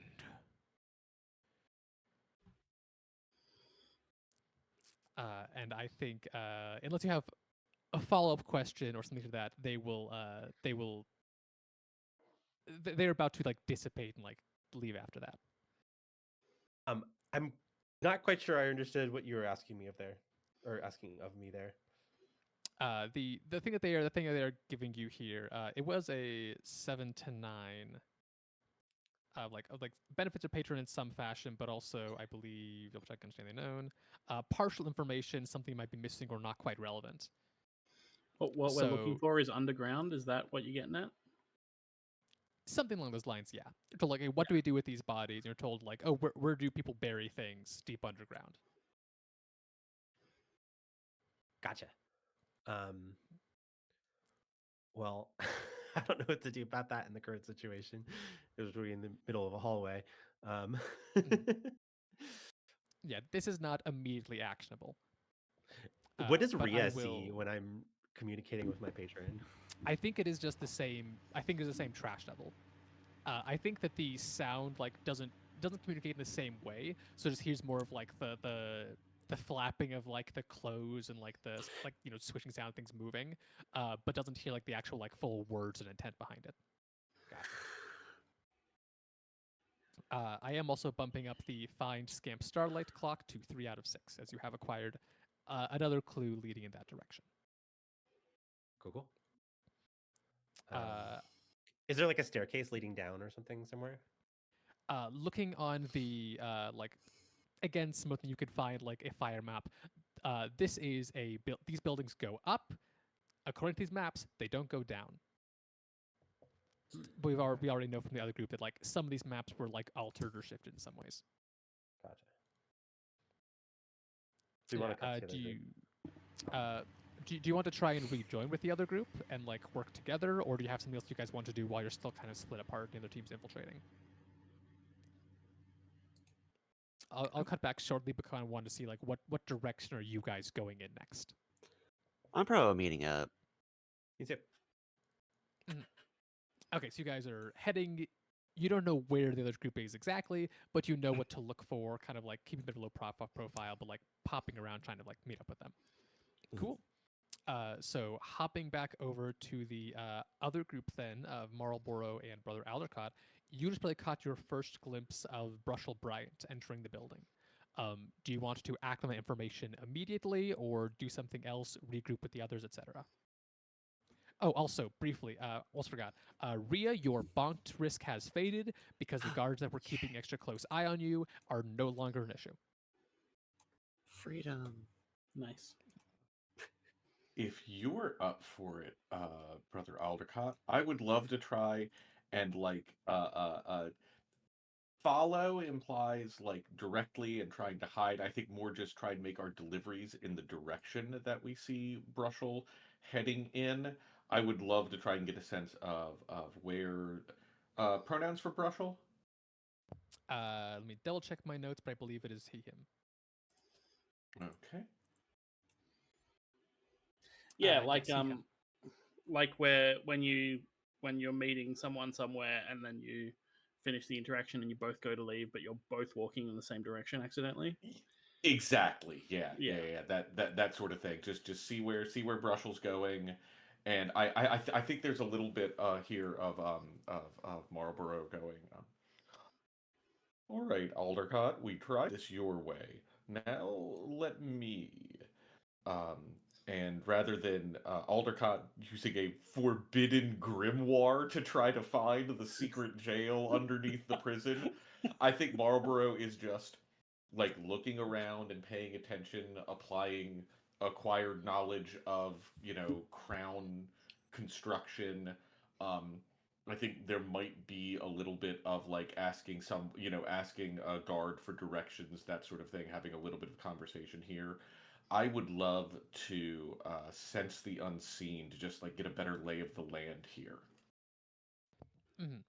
I think that if you were following after Brushel Bryant, in order to keep pace and know where he is going, you would have to either you have like some kind of role to either uh, ditch the pretend like giving out food and just keep up with them without being seen, or to try and like do that in a way that is quick enough that you still keep that cover, but are also not falling behind.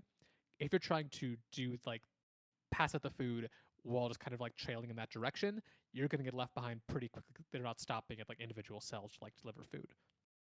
Uh, and then the thing was you want to try and like possibly talk to someone or like get the lay of the land.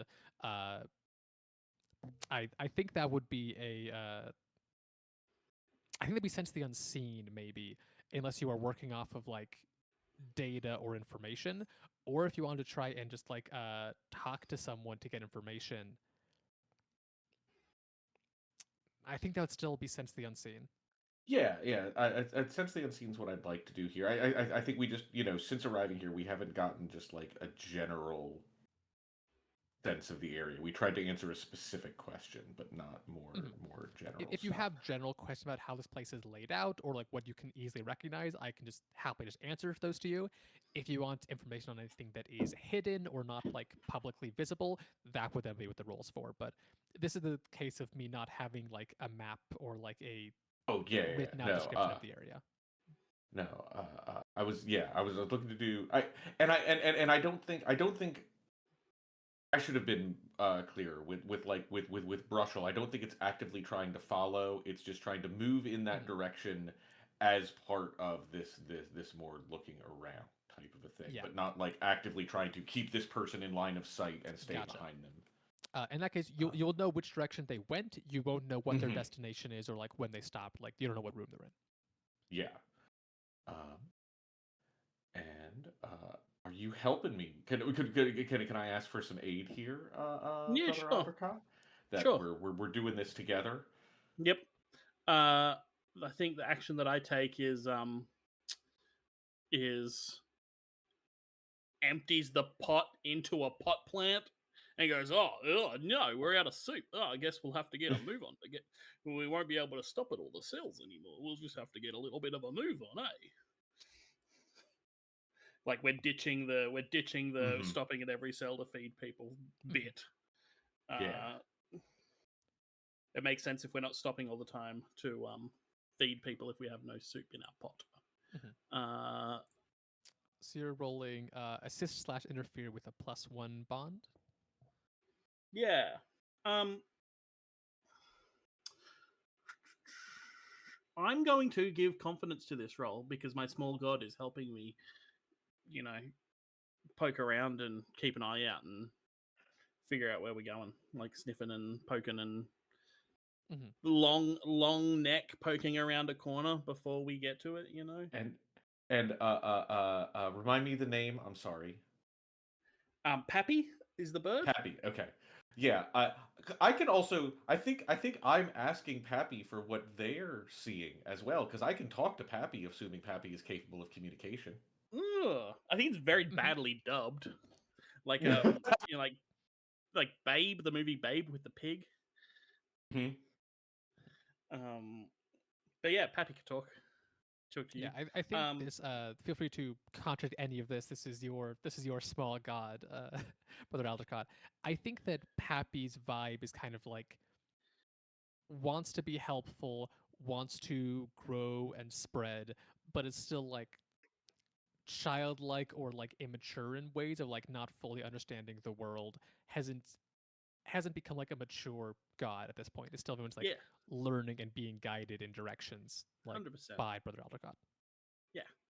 And it's like Brother Aldecott still hasn't figured out if the bird is the god or if the plants are the god. You know. Mhm. But for the sake of the two, we'll take whatever we can get. The so confidence is the ones is sixes, eh? Yes. Yeah. So I'm rolling 2d6 plus 1. Yo. Yo. Nice. I don't no it That's does. I two remember sixes. this yeah, Yeah. I'm trying to remember what this is called. Uh there is a rule for like rolling, yes, dramatic rolls. When you roll two sixes, you exceed your goals in some extraordinary and dramatic way per director discretion. You will get a boon of some kind, mechanically or otherwise. Okay. Um,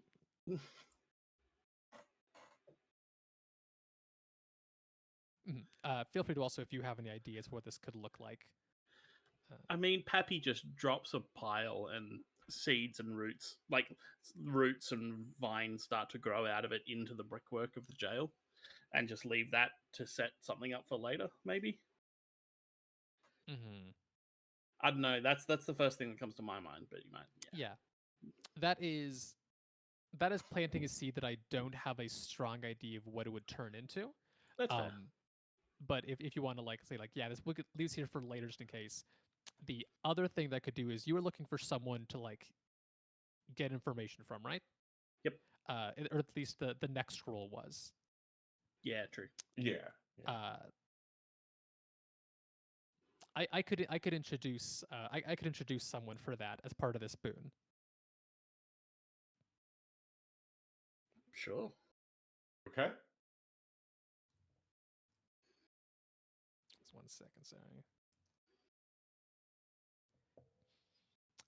Yeah, so I think that as you are uh you're moving along, I think that someone notices the bird first. Uh and this is yeah, I think that someone like steps out of like a door and is like, oh, I didn't know that they were here. Um would you like to describe Ian, would you like to describe Victor views? Oh, okay. So Victor Views is like a sort of file clerk and I think looks the part. Um, uh, he is, I think, taller than Marlborough. Um, dressed similarly. Um, I think looks very. I think there's a put uponness to Marlborough that Victor doesn't have. Victor's at least Marlborough remembers him as being pretty like bright eyed and eager. Mhm. I think small round glasses on the tip of the nose. Um, I imagine. Like a guy Muppet. Yeah, I'm thinking particular is Guy Smiley the Muppet I'm thinking of. Ooh. Uh, Yup, that's who I'm thinking of. Yeah, nice. He's just a regular Um, guy. right. But what if Guy Smiley had like a Regency era suit and some little glasses on? Yeah.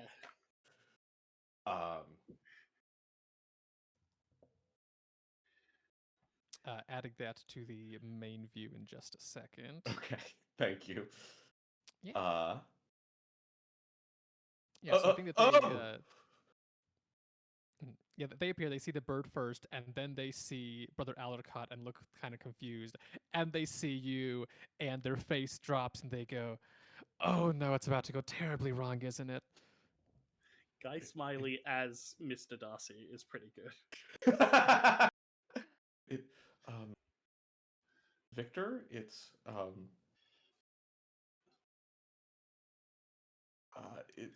certainly I'm certainly seeing you. Yeah, and I'm certainly seeing double of you. Is this the brother you mentioned? Left home, never came back. Apparently, that's not how it is anymore. A lot of things have Yep, changed. he came back. Yeah, good.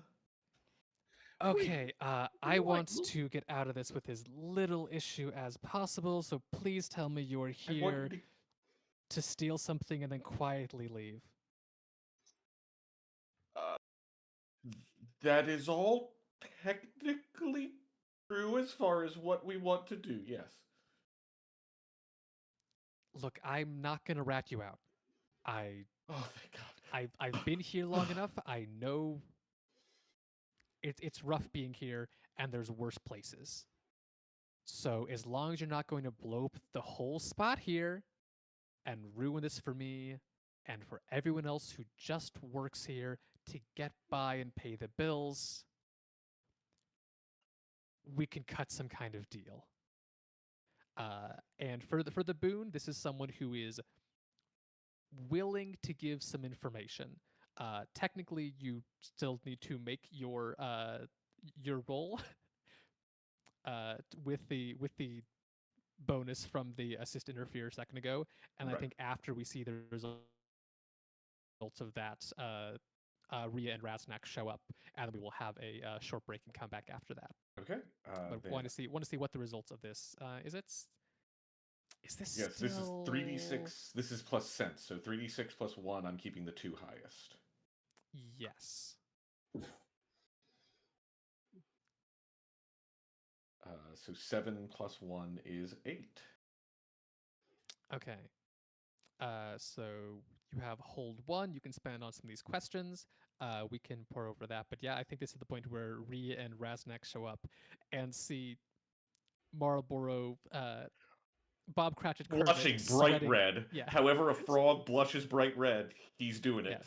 Sweating, blushing, the felt is getting soaked with sweat. It's that face, the crumpled up face that Kermit does. Yeah. And we will come back to that in 10 minutes. Sounds good to me. That sounds good. Cool. Then we will see you all in 10 minutes after coming back from break.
Hello, and welcome back to our game of Guillotine.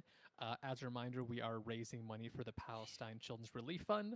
I believe since the last time that these were read out, at least I saw this new. Thank you, Anonymous, for the $25. Uh, there's a lot of places to give your money to charity people who need it this year and always. So thank you everyone who has given some of what they do have, whether it's time, resources, skills, or actual money to this charity live stream and to the actual fundraiser. As well as a reminder that the H.io bundle for $20 still available. I believe I can get the link in the chat. Donate and then bundle. And that also goes to the same thing. Okay. Where we left off then, our group had just barely reunited, party is no longer split, and we're about to ask some questions of Victor Views, Marlboro's ex-lover, still current file clerk, who wants to get this group out of their hair as soon as possible. Yeah. I think this starts off with, you say there's worse places. I know that there's somewhere worse here. Where we need to get someone out. Where can you tell us how to get there? And I would like to use this. This is where can I find X? Where can I find? Take your pick of whether this is Scamp Starlight or Super Jail or whatever. I'm not expecting to just get the answer here, but I figure using this question for a tick on that clock. Yeah. They hesitate and kind of like, I think at this point they've invited you all into like, I think it's like a small office. It's not quite a cubicle, but it is cramped. They only have like, they've got chair for themselves and like a single chair for a guest that you're all sharing or standing or whatever, and then lots of like filing cabinet things like around, loose leaf paper. Like this is clearly where they have been working and like doing some kind of like large resorting project. So Victor's kind of like sitting back, like considering this question for a second. I think the amount of people in the room has me like having to push uncomfortably close to Victor and feeling very self-conscious about it as my party members file in behind me. Yeah, it's not a particularly wide desk, and you're kind of like forced to lean over it by Pappy, kind of like pushing behind you to try and nail at some of the paper on the shelf. Yeah, Pappy's definitely like pecking at things they shouldn't be. Mm-hmm. I like to know things. You know that, Marlboro, and the fact that people are going missing and there's weird times when the wardens won't be available means I like to know where they're going. And I do, and I know enough to know that it's important to some very high level people here and elsewhere. And what I'm trying to do is make sure that this goes as smoothly as possible. Well, let's get Just- going. And I'm holding my like knife and it's like vibrating. Just Rat's back. Calm down. I have the bloodlust in my eyes. just go, find who you're here for, and get out. There are several secret passages throughout this place. I don't know all of them, but I know that there is one in the warden's office for certain, and I believe there's another one in the barracks for like quick movement up and down. People are taken from their cells, shuffled there, and they don't come back out. People call it super jail or double hell or whatever terms they have for it. They know what's going on, but nobody knows what's going on down there. Even me. I know that the warden's in on it, and that somebody else has also been ordering lots of supplies to come and get funneled through bit by bit over the past several months. And do you have the location of where to get access to Scamp Starlight is through these secret passages which lead underground, which can be found near the barracks or the warden's office. And I'm going to tick that clock up to 4 out of 6. Okay. I think for the table, I think there's a couple things here. We could just double up and do where can I find X for Brushel Bryant and see what we get there. What is being overlooked or obscured here is always good. I, I'm like just narratively, I love where do my hooks pull me. Just I like that as a question. But what are people interested in? Now let's get the Brussels sprout.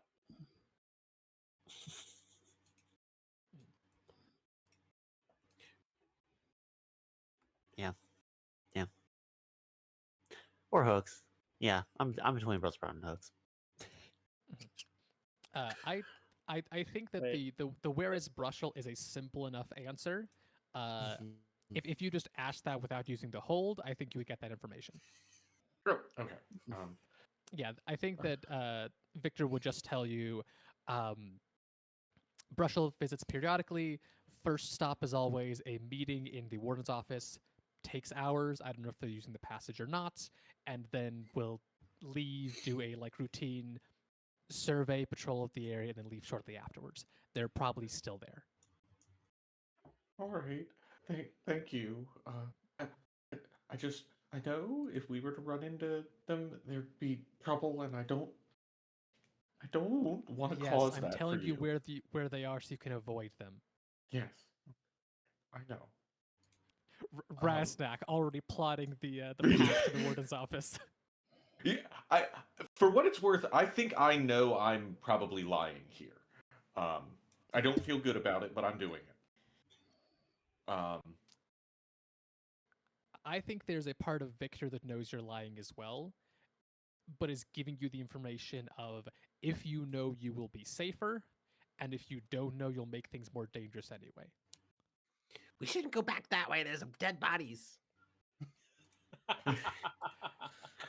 Sighs and just puts their head in his hands. I think yeah. I think it's a very similar. I think it's almost a mirroring of like reaction to that between Victor and they do it. Marlborough. They do it perfectly synchronized. Put their head in their Yeah. head in their hand and just shake their head. Yeah. Just fall into old habits and put their face into the other person's hands. Ah. Face palming. I don't think quite there. Yeah. You know. But I do think we see that we're doing the same thing. And bumping up the fine Brushel to 2 of 4. Okay. Then if I've ticked both the clocks, I'm going to be super self-indulgent here with my last question, unless if you don't want me to do that, speak now or forever hold your peace. Do it. Okay. Then I'm doing. How does Victor really feel? And the way that that's going to be is, I think we start to file out. But again, that's this, comical everyone scrunching in to make room for people to move around, and I'm obviously the last person able to leave because I was the closest in. And I start to turn away and then turn back. You could leave with us, You don't have to stay. What you see in that moment is that for 3 or 4 seconds, Victor really considers it. And imagines it and imagines going with you and not working here in a cramped little office where they file paperwork on how people have been removed for special processing, and where they don't worry about the walls coming down or things going wrong, or knowing that they are part in this larger, more diabolical machine. But they have people in the city who they care about and meet up with every week to talk over brunch and see how things are going. And they have checks that they send to a family member who was laid off and hasn't been able to find work anymore in a while. And more than knowing they're doing the right thing, because they know they're not, the stability is what keeps them here. Is that if things change, if they move, if they shift, if they rock the boat, it's not just them that could risk like going bad. It could also be the people like who they talk to and like to spend time with and are depending on them, and they know they're making the wrong decision and this is selfish, but they can't bear to leave 80% of their world for the 20% they still wish was you. But they think about it. Yeah.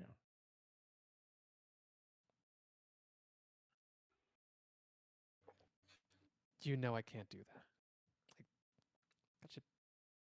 I keep making the voice more femme than I intend. Sorry. You know I can't do that. I've never heard Guy Smythe. I don't know if I've got nothing to mimic there, but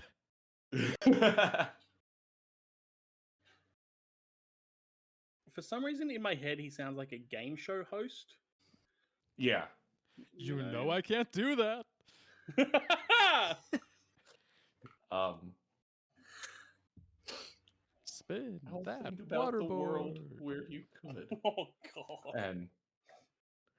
And you know the biting the lip to keep from crying to hold back tears and steps out of the Kermit's office. scrunch face. Yeah. As you leave, you think you hear them whisper, "I'll be waiting," and you're not sure if it's just what you wanted to hear or not. Okay.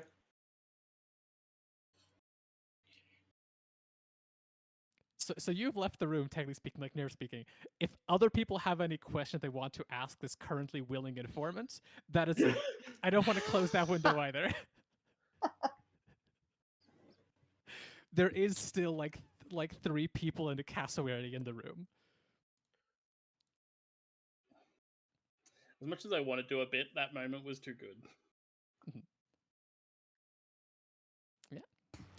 So the 2 spots that you know that there's secret passages, then are the barracks and the warden's office, and one of those places has your other target as well. Yeah, I was gonna say, like the warden's office sounds like it. And Pappy, please forgive the turn of phrase, but 2 birds with 1 stone, eh? A little seed plops out. Yeah.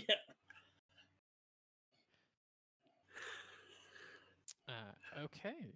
Yeah, I think heading that direction then, partially following the fiction, partially we've got an hour and a half left.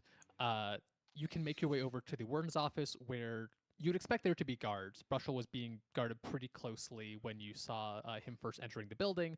They are noticeably gone. They seem to have been dismissed to not reside there for the time being.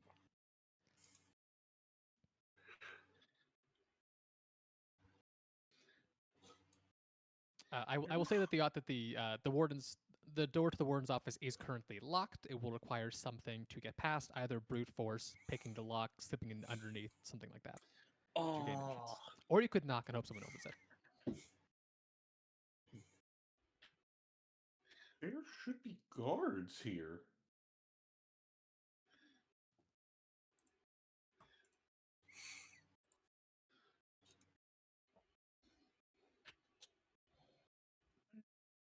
Oh. Don't like this.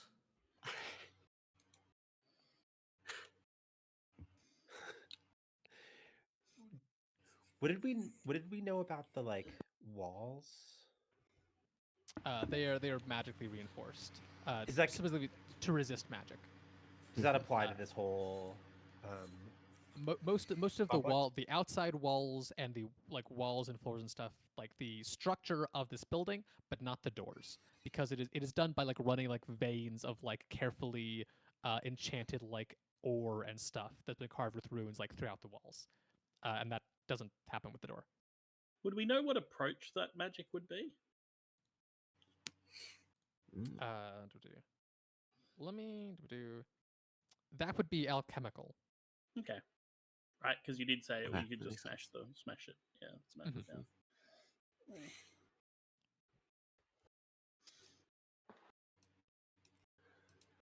Yeah, the goal right now is to get this door open.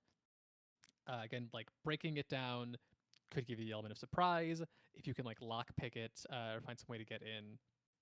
No way. I think that every approach is kind of equally valid here because your goal is, as far as you know, on the other side of these doors. So you don't need to like being stealthy is less of a necessity right now. My core move says I can sabotage stuff. Can I sabotage a door? Let's see. What does sabotaging the door look like? It's like removing the hinges, or what is sabotaging to make it not? How do you not make a door do what a door is supposed to do? Well, a door is supposed to block an entranceway, so Well- sabotaging a door is just destroying it, surely. Or I guess I could rephrase it to sabotaging the lock. What it's supposed to do is lock. What happens to when it's not sabotage is not lock. Mm-hmm. Yeah, I think I'm looking at the move. Is that signed in blood? Yeah. Yes, when time to commit an act of subtle sabotage, you may roll plus force. 10 plus, your sabotage will remain unnoticed till the desired moment. 7 to 9 takes effect immediately, drawing undesirable attention. I think if you succeed with that on a 7 plus, I think you'll be able to get the door open. 7 to 9, you'll draw some attention. 10 plus, it'll go unnoticed. Makes Cool. sense to me. It also says I gain advantage when trying to break a physical object. Which you are definitely doing. Yeah. Advantage is 3d6. Take the 2 higher. Yes. Okay, cool. And I'm using plus force, which is plus 2. 2d6 plus 2. Oh, 3d6 plus 2.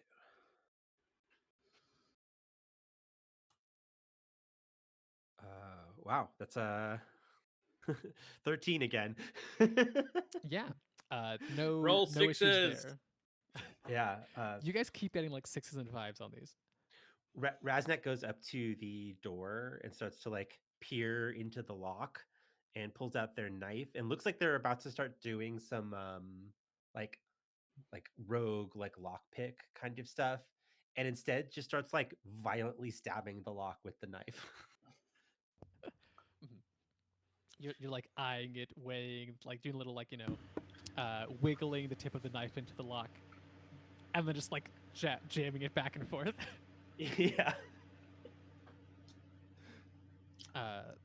Yeah. So you're able to break this lock. Again, you got the 10 plus.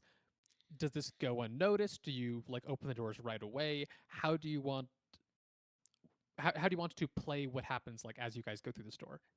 I guess it depends if there's like somebody on the other side of the door at the moment that would notice this happening. Because Yeah. like Mhm. I can imagine like the 10 plus being that like people that would be like sneaking up on us wouldn't notice this, but I don't think I could hide that if somebody was like on the other Mhm. side of the door, especially I- with how I described it. You hear voices on the other side. There is someone or some people conversing. Yeah, do we just get the jump on them then? Sure. Yeah. If you want to Mhm. like just burst through these doors, I will say you have advantage on the people on the other side for the time being.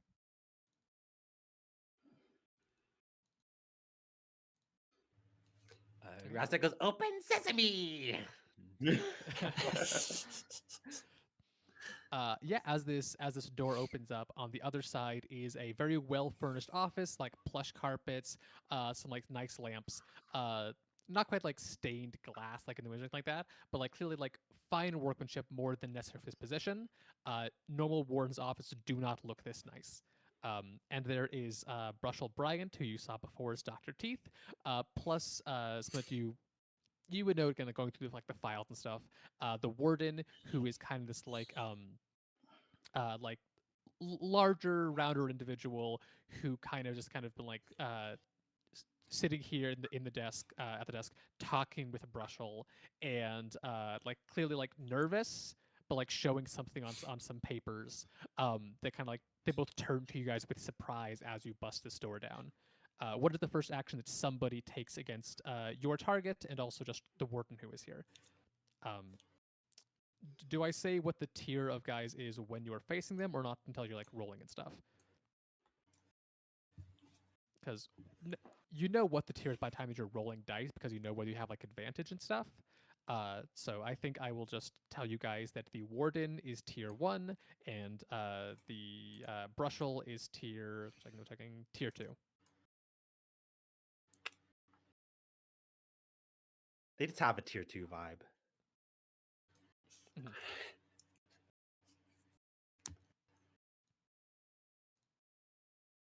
Yeah. So is the first move to commit violence, to try and like start a conversation? What is the goal here? There's someone wants to do something. To restrain them? Yeah. Make sure there's not like a button they can press or something. Yeah. Yeah, Ring the, to sound the alarm. restraining or like non-conscious, whatever. That would all require making them vulnerable and then coup de grace. Yeah, okay. Yeah. So I think this is going to end up being a riposte in some form or another. So is this going to be plus talk or plus force, and who is doing this? Could I make a case for conjure magic? Let's see. Roll plus evoke to drop an otherworldly force, change your situation. It goes as planned, or it works, but you each pick one of the following. And what it looks like is Brother Aldecott slinging some collected droppings from Pappy at them, and as the excrement splatters across them, the seeds in the poop like grow and sprout into like restraining vines, Okay. binding them up with roots and vines. Mhm. Yeah, I'm trying to think. This being evoke makes sense, but it feels like the natural end result of this is to inflict a risk upon them, which is like bound or restrained by vines kind of thing. Yeah, okay. And do you have a move that lets you like riposte with evoke, something like that? No. No, I just wanted to do some magic conjuring because I'm good at because Yeah. I've got good evoke. I think that what we can do here is we say that this is conjure magic. It goes as planned is that you inflict a risk upon them, and then 7 to 9 we pick from that list, which can include you take a risk as well. So Yeah, I think it ends up being similar to riposte, but you are using evoke, and there's the consequences that are worse if this fails. You Yeah. also can't do the thing to like take a risk to inflict a peril. Yeah, cool. I think I'm using my small gods move to gain confidence. Because it's Pappy's poop that follows. Mhm. Cool. Roll 2d6 plus 2. No, it's 3d6. Yes, because you have advantage on the initial move against these guys. Yeah, cool.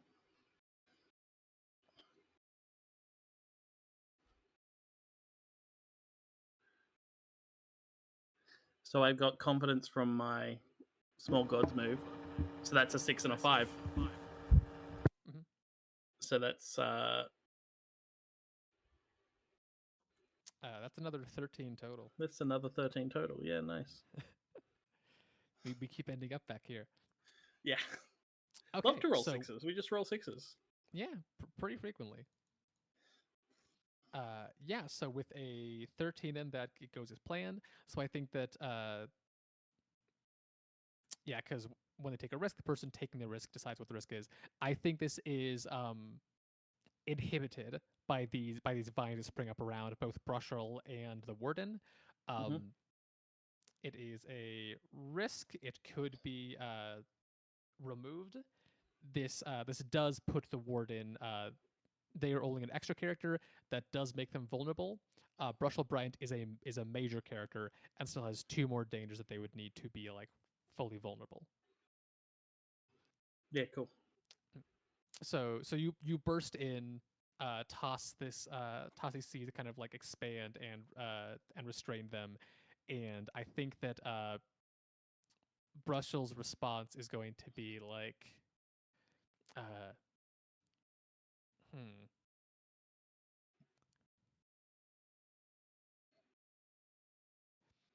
I think it's something along the lines of like, "Hey now, don't even give a fellow a time to not proclaim, not preach, speak their own innocence. Is this what the resilience is all about now? Just grabbing whoever they like and tossing them in some prison or whatever Tossing them people in have? some prison, yeah. Right. Tables I see the turning. hypocrisy. I see your point. Now we're speaking from a position of power here. I will say that you have Fine Brushel Bryant has been completed at 4 out of 4. Cool. Yeah, I think that they are on the back foot here in terms of like the situation, knowing what to do next. They were not expecting to be attacked in this way. Are kind of trying to talk their way out of it, but don't really have a leg to stand on for the time being. And I think it's just on you guys to take another move here in the time being. Hey Ash, could we get our face cast image for Brussels Yes, I back can. up on the screen as well?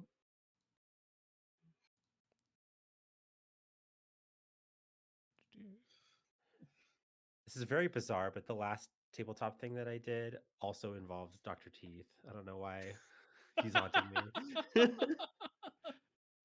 I mean, haunting. I think this is the blessing of Doctor Teeth. Mhm. Uh, Actually, I should be more on board with that.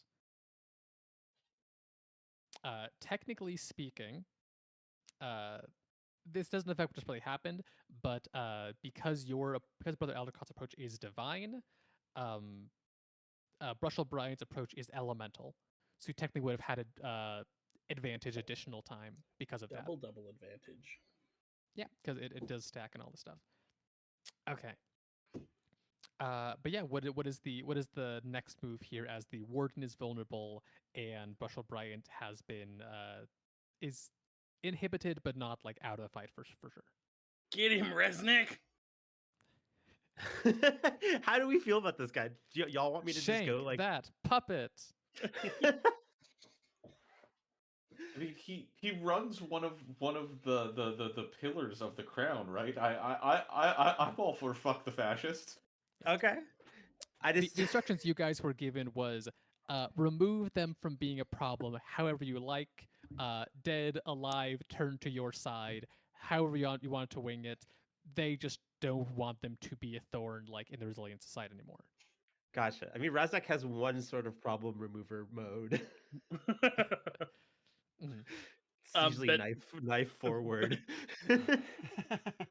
But he's got various levels of double or triple problem Yeah. remover mode. Like what is your like multiplier on knife mode at the moment? Yeah, so is that just another riposte then, or is this a different Yeah. move? No. Okay, and then you have that is a profane thing, and this do an elemental, so no interaction. Okay. It are my attacks always with my approach, or is it when I'm doing something more magic? It depends on the gear that you're using. So I just your gear is the ritual knife, ruin / intimate profane. Got it. Oops, I was about to roll in the Twitch chat. All right. Yeah, not roll 20. That's a 10. Rasnak Nice. is good at knife. So um I is he have still I have stuff restrained? in the background Okay. ready to go for when you guys fail, and that hasn't really happened yet. So I might just have to spring that on you on you soon. But yeah, with the with the 10 plus, the vines are kind of like wrapping around and like preventing them from like moving, but they could also try and like burst free. They have like a weapon they can try and like draw it and aim it. They are not fully restrained, they are just inhibited. Mhm. Okay. Is this like enough to finish them, or like how does this work in terms of like are there Yeah, clocks involved so here? with the 10 plus, you can apply a risk to them, or you can apply a peril and take a risk in return. Brush O'Brien is a major character, and so requires 3 risks or perils to be made vulnerable. This would put them at 2, so they're not Cool. vulnerable yet. So you can't coup de grace them. Gotcha. But yeah, I do want to try to give them a peril. Aren't I like one tier higher than him? Should I have like rolled another die or something? Yeah, you would have had advantage. Okay. Roll and see if you let's get if I above crit. 6. Yeah, just a crit fishing out here. Nope. It is not. It would put the result as a 12, but yeah, no crit. Okay. So I could apply a risk here, or take a risk and apply a peril. Yes. Okay. I mean, might as well get this done. Let's go peril mode. Gotcha. What peril are you applying here? Hmm. I mean, shanked. Yeah, that Disarmed. seems pretty fitting. I came to this prison ready to shank. And then what has happened to you in return? You dart forward with this knife, and go for Brushel, and they kind of like he puts up a hand, but it doesn't actually like stop you, doesn't like get in your way. And then one of the rings on his finger glows, and a bolt of like lightning zaps out of it, and kind of and like shoots towards you. And I don't think it doesn't catch you like head on, but it like it grazes you, and your kind of like senses like go like a little fuzzy for a second. It's kind of like a bit of a linger effect. I mean, I I would love if it was just the like special effect of throwing the puppet across the room, while they like have a screaming sound effect, like I think a peril would be more like obviously violent. This is more like this could be just we haven't felt the full force of it just yet. Gotcha. Grazed by a lightning bolt, and all your feathers stand out on end. Yeah, I was going to say the feathers stand up. Yeah. You pick what the risk is. The phrase "frazzled rock" is coming to mind. I like frazzled.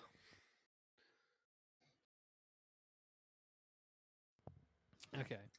And to you just played it a full success, so I can't make a move just yet. But I will say that you hear there's a large window in this warden's office, and you hear like raised voices and like shouting coming from outside. As I showed the barrel of the gun a little bit before it happens. So that's two dangers on Brushel right now. Yes. And you guys still have the initiative. Right. Rhea, since theoretically we there's two more things here. We can each get a hand on this ball. Also, after you guys met up, Rhea did get her sword back. Another like years. I get a bonus here if I do the riposte part of this, but not the coup de grace. Do you want me to set you up to finish off one of the three leaders of the crown? Sure. Okay.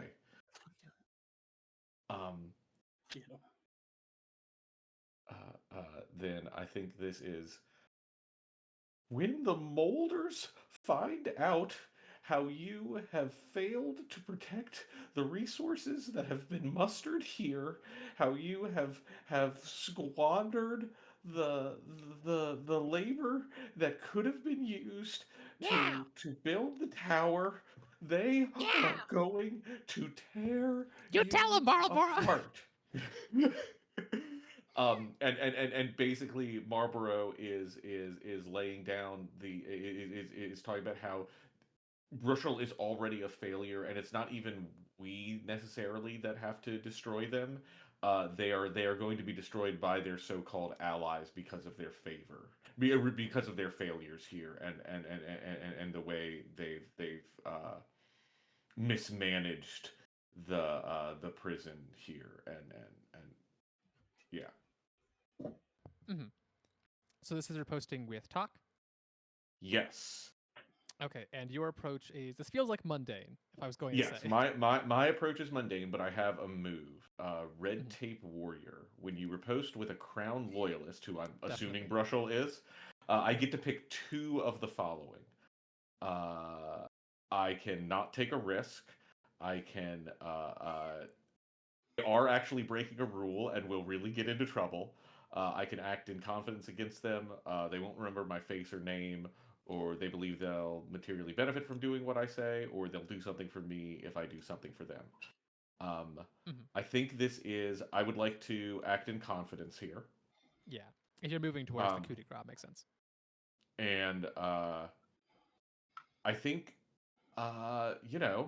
let's if you don't mind me possibly messing with the fiction here, I think they are actually breaking. I think they are up to something shady here, and my threats aren't empty.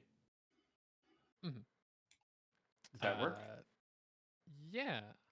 I think that because they're elemental and you're mundane, they would have it. You would have disadvantage because that's the way the approach thing goes. But I think because there is some truth to you're already like in trouble, like we might be the kinder option. I think you would gain advantage, and that cancels out. Okay. Then this is 2d6 plus 1 for my talk. Yep. With confidence. Yes. Ooh, which I'm very glad I have, because that's a 1 and a 2, but that becomes an 8 plus 1 is 9. Yeah. So that is both take a risk. What risk are you taking? I guess I should like. I think this makes much sense to do it like this.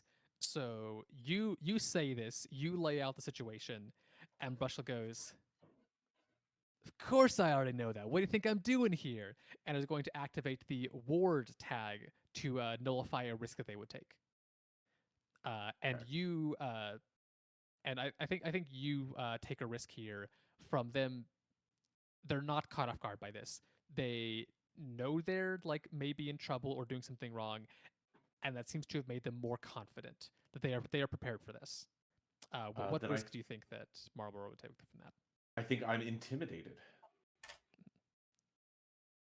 To go back a second, they probably call you like a cool cat while saying that too.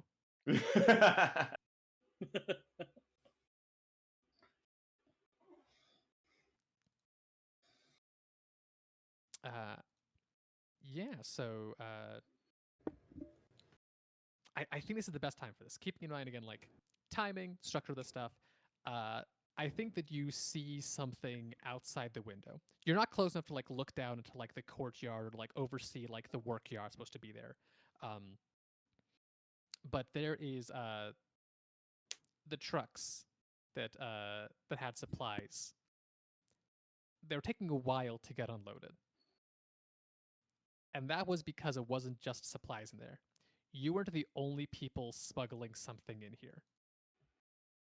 And you guys don't see this, but the camera shows that large kind of like packages and crates in these various like supply trucks crack open or are like yanked free and then kind of like burst apart as various pieces come together.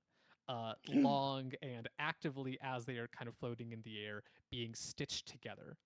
And I'm going to get rid of this picture of Brushel Bryant to please let this work how I want it to. I have to do the thing where it's like insert by link, and I didn't actually test out to see if the link works and shows it or not. Ooh. That's risky. It does. So coming together in various parts, smuggled in these crates, is a large puppet. Looks like it's kind of been stitched together again by these different like pieces attached with like wood for the joints, but also bits of things that are more organic in there.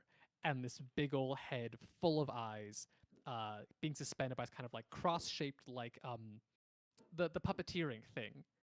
And glowing above that, kind of like standing on top of this kind of like glowing, vaguely shimmering form, is someone who all of you would recognize, but especially Raznak Bugtoe, as being Terminus Visage, the thumb of the 5 fingers of the Hand of God, who is taking direct control over this, what I have in my notes as the Colossa puppet. Raznak runs out the building. Less mechs, not no mechs, less mechs.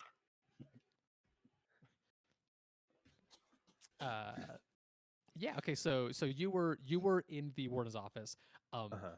You could leave, run down the stairs. This is like on the second or third floor, and head elsewhere. Or there's a window right there. Oh yeah, I'll just smash through the window, screaming. This is yeah, to head out this window. I think this is a defy danger. Where I would it's not what the thing says. I think what kind of is? I think on a 10 plus you can land on the colossal puppet and start climbing it. I think on a 7 to 9 you are outside but have to start at the ground and make your way up. Okay. I'm saying this is defy danger with force. Yeah, that makes sense. There's not really a like move or like you know Well, don't you decide the verb? Or the stat?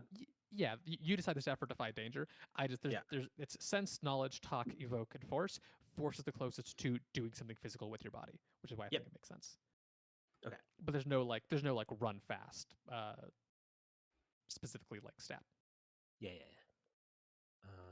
So that's G6 And plus I will 2. say this is not acting against the puppet just yet. This is just making your way towards it. It's another 13. Once again, a 5 and a 6 on the Jesus. dice. Just Yeah, roll you- sixes. It's so easy.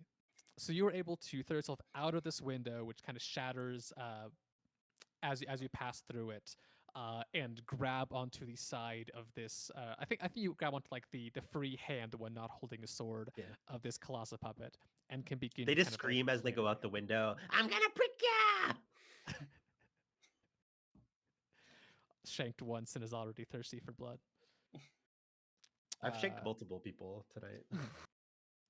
I think you rolled really well for that. I'm not going to make you roll again to ascend to the top of the puppet. I'm going to say that narratively, it will take you time to get there and to reach where Terminus Visage is, which gives time for some of the other people in this room to do some things with the still not vulnerable Brushel Bryant here, who is considerably more pale looking at this puppet and another one of the Foundation leaders than they were at you guys coming into the room.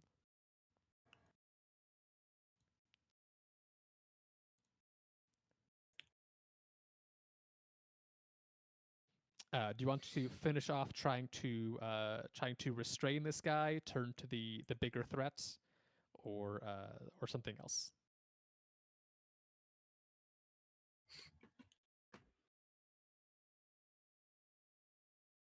So they don't think you've acted in this scene yet. Rhea, what would Rhea want to do in this situation? Has Marbler indicated at all that he thinks this guy is like redeemable in a similar way? I have not given any indication of that. Okay, no. didn't think so. Okay. Then yeah, let's just like tie him up and then like let's knock him out and then deal later. Like people's justice it later. Mhm. Could try to like convince, but I don't really know if we have an angle on that, given that he's like openly being like I'm corrupt right now. Mhm. So Yeah. So you're rolling. actually no, before I do that, I part of my like just starter move, Flame and Fervor.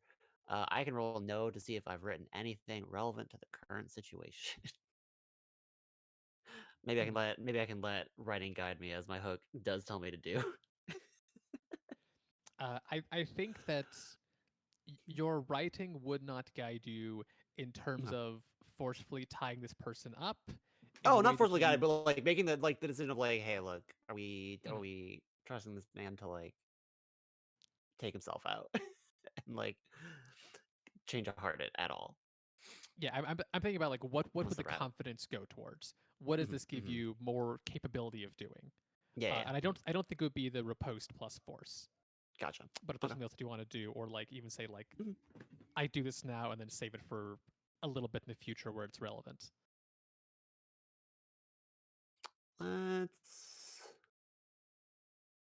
I'm considering doing the riposte with talk, basically. Oh, okay. Yeah. So let's see Yeah, if I got something to help with that. would the confidence would apply to that one. Okay, cool. Then let's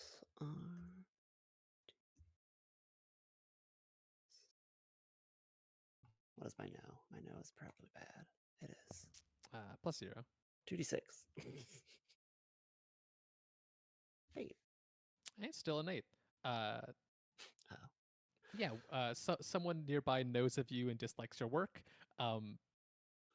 what is what do you quote? Like, what do you say here? That's what. Mm.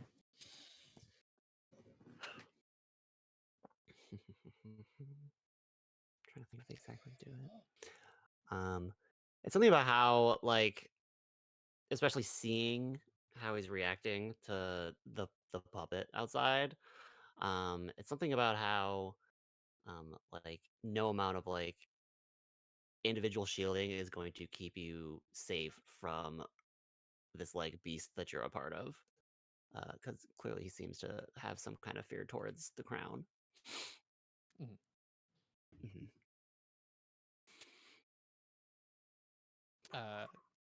Yeah, I think that the most obvious thing here is just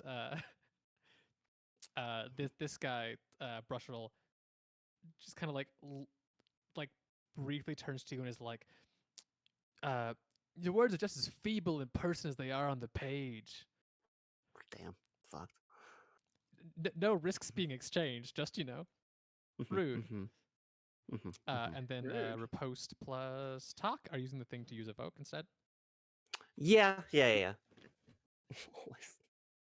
Not always. Definitely this time. Okay. I Well, still do it's a difference of 3 counts. between from a Yeah, -1 yeah, to a +2. So I'm just saying I'm like open. I'm open to, Mhm. going natural sometimes and failing, risking the failure. but not here, not now. No, definitely not in this He just moment. insulted your work. Yeah.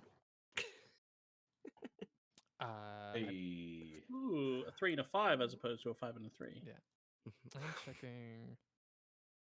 Yeah, I don't think you'd have advantage from tier or from the approach. So I think it is just the total of 10 Mhm. still.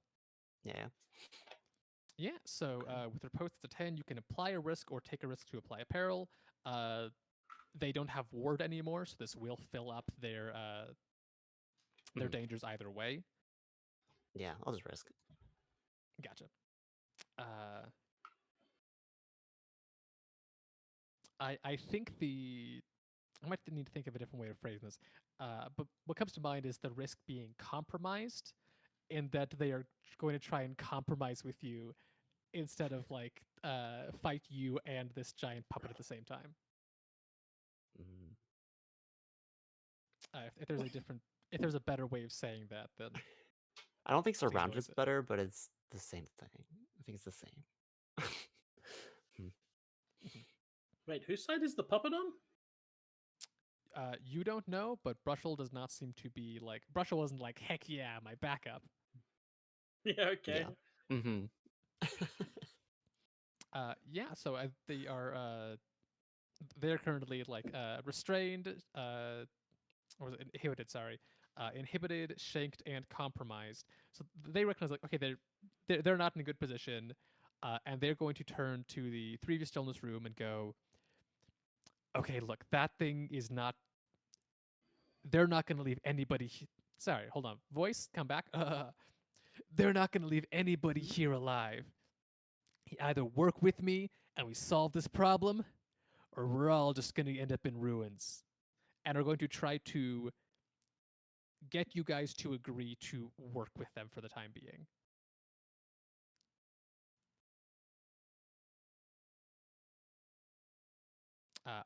This isn't a move. They don't use a move. They're just proposing this. They're vulnerable. You could coup de grace and just remove them from the scene. They're no longer an issue. But they're trying to extend this possibility of compromise. I think Marlborough looks to Rhea and Aldecott here. Probably more Rhea. No, both of them.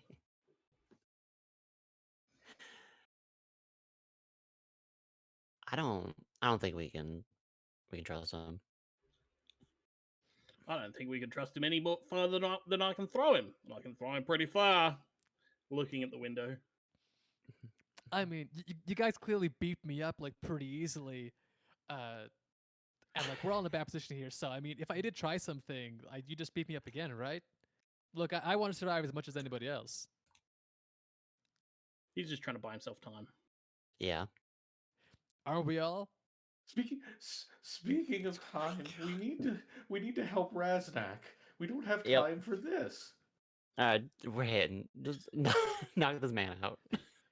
We're gonna give Raznak some artillery support and throw him at the big puppet. Is this how you were doing the coup de grace? Throw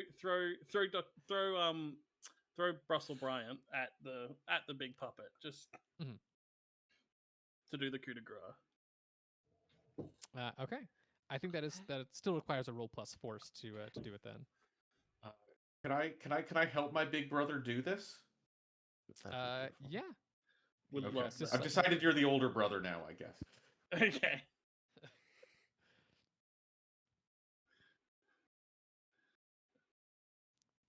Cool. I think this is So- just one frog on either side. Yeah. So are you rolling? I'm rolling are our you bond to give you advantage here. Hopefully. Yeah, cool. Roll plus bond. Roll plus, Roll plus bond. bond.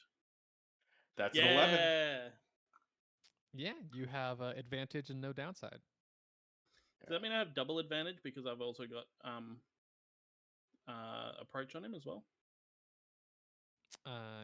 Yes. So does that mean I'll roll 4d6? Yes. 46 take the two highest. I like the sound of that. My force is 0. Mm. 7? No, wait. Well, No, that's bad. That's 5.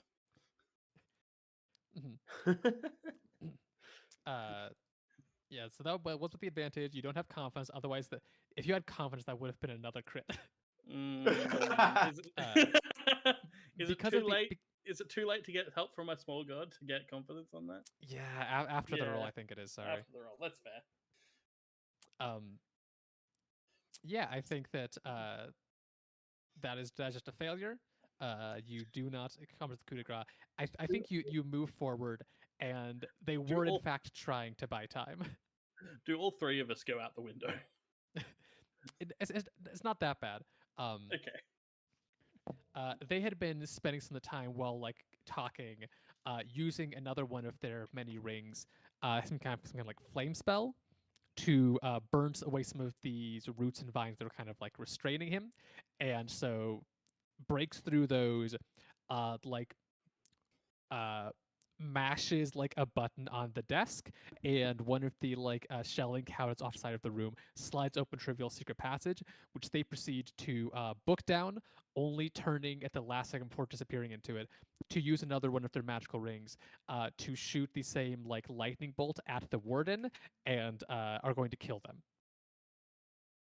I will say that someone here could like defy danger if you want to like jump in the way or like yank them out of the way or something. But right now, Bushel Bryan is like, I'm not leaving you here with these people like get information out of. Hey, a prison warden is like a triple cop, so Yeah, I was gonna say why yeah. Yeah, I didn't assume this would be that much of an issue for you guys, but wanted to leave the possibility open if you wanted to avert something there. Does anybody want to save the cop? Crickets. Yeah, so they are then Brushel is booking it like still shanked, still not doing great, but is heading down this passageway, seemingly towards whatever the underground area that had been mentioned earlier was. Well, at least we know where the secret passage is now. Speaking of, that puts you at 5 out of 6 for finding Scamp Starlight. I will also say that chasing. you guys. I'm trying to think what the clock would be for solving the current puppet issue.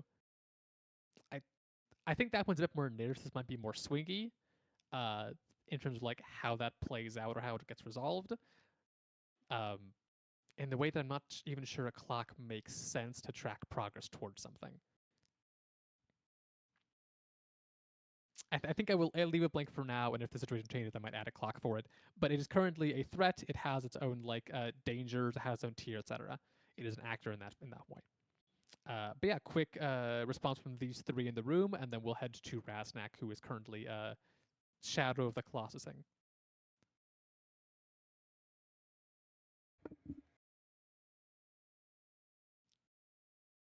Are you chasing this guy down the passageway? Are you splitting up to kind of like leave someone behind to help Raznak? Are you focusing on this puppet first?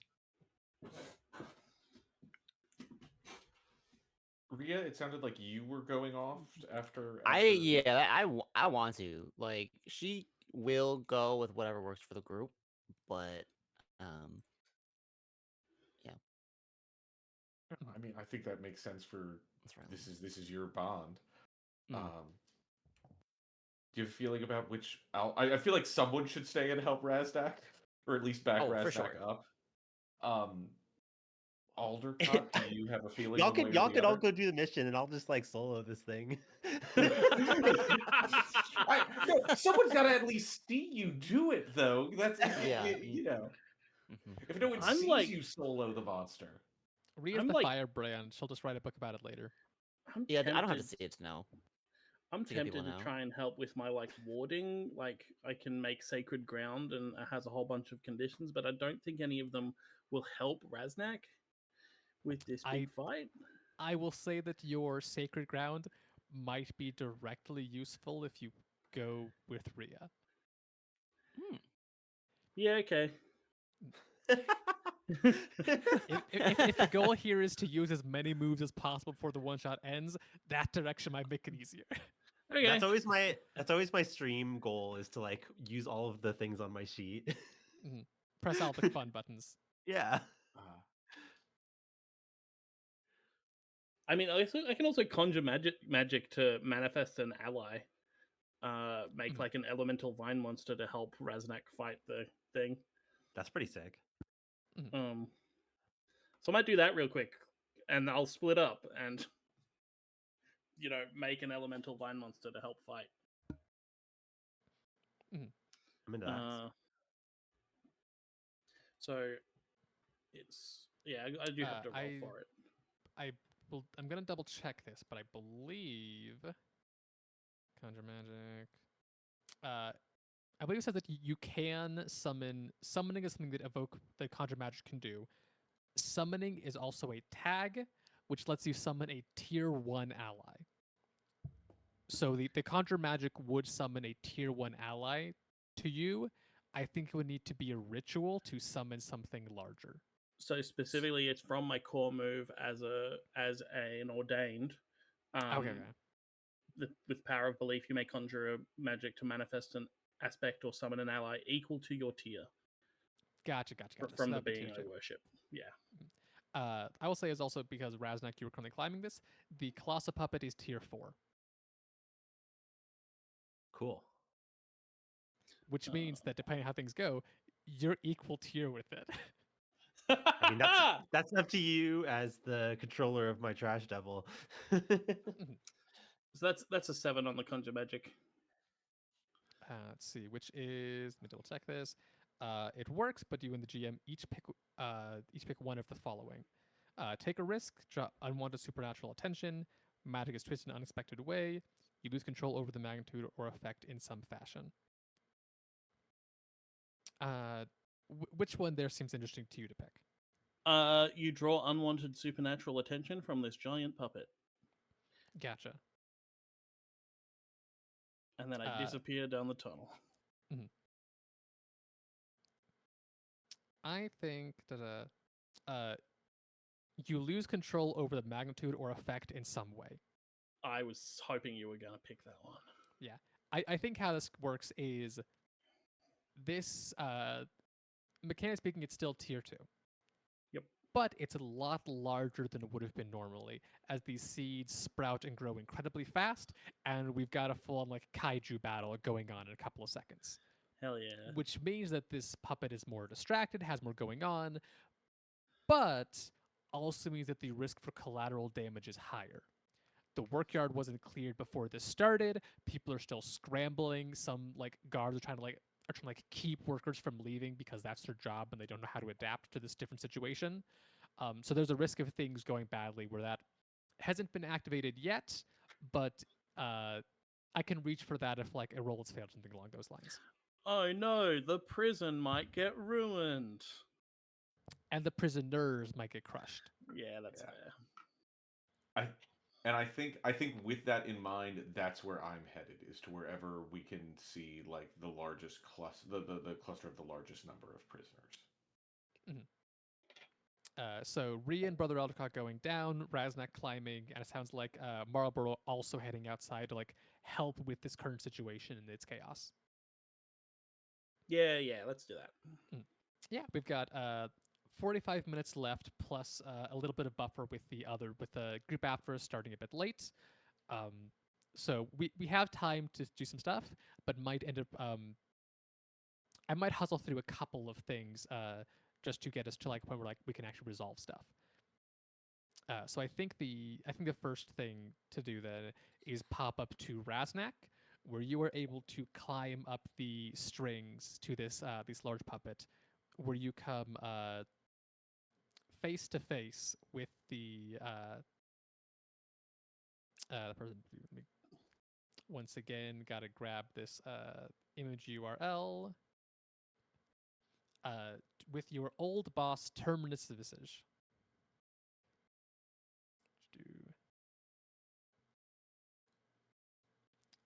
Who wears kind of like long flowing robes and has a kind of outfit with like multiple kind of like strings attached, along with a kind of like masked face, and courtesy of the theming, like multiple extra like puppet hands and like arms like kind of like around them. They're helping to control this thing. Is the cross that all the like strings are attached to, is that just like hovering in the air? Yes, it is like suspended in midair, and this kind of like shimmering glowing like figure of Terminus is standing on top of it. This turned into like a JRPG boss.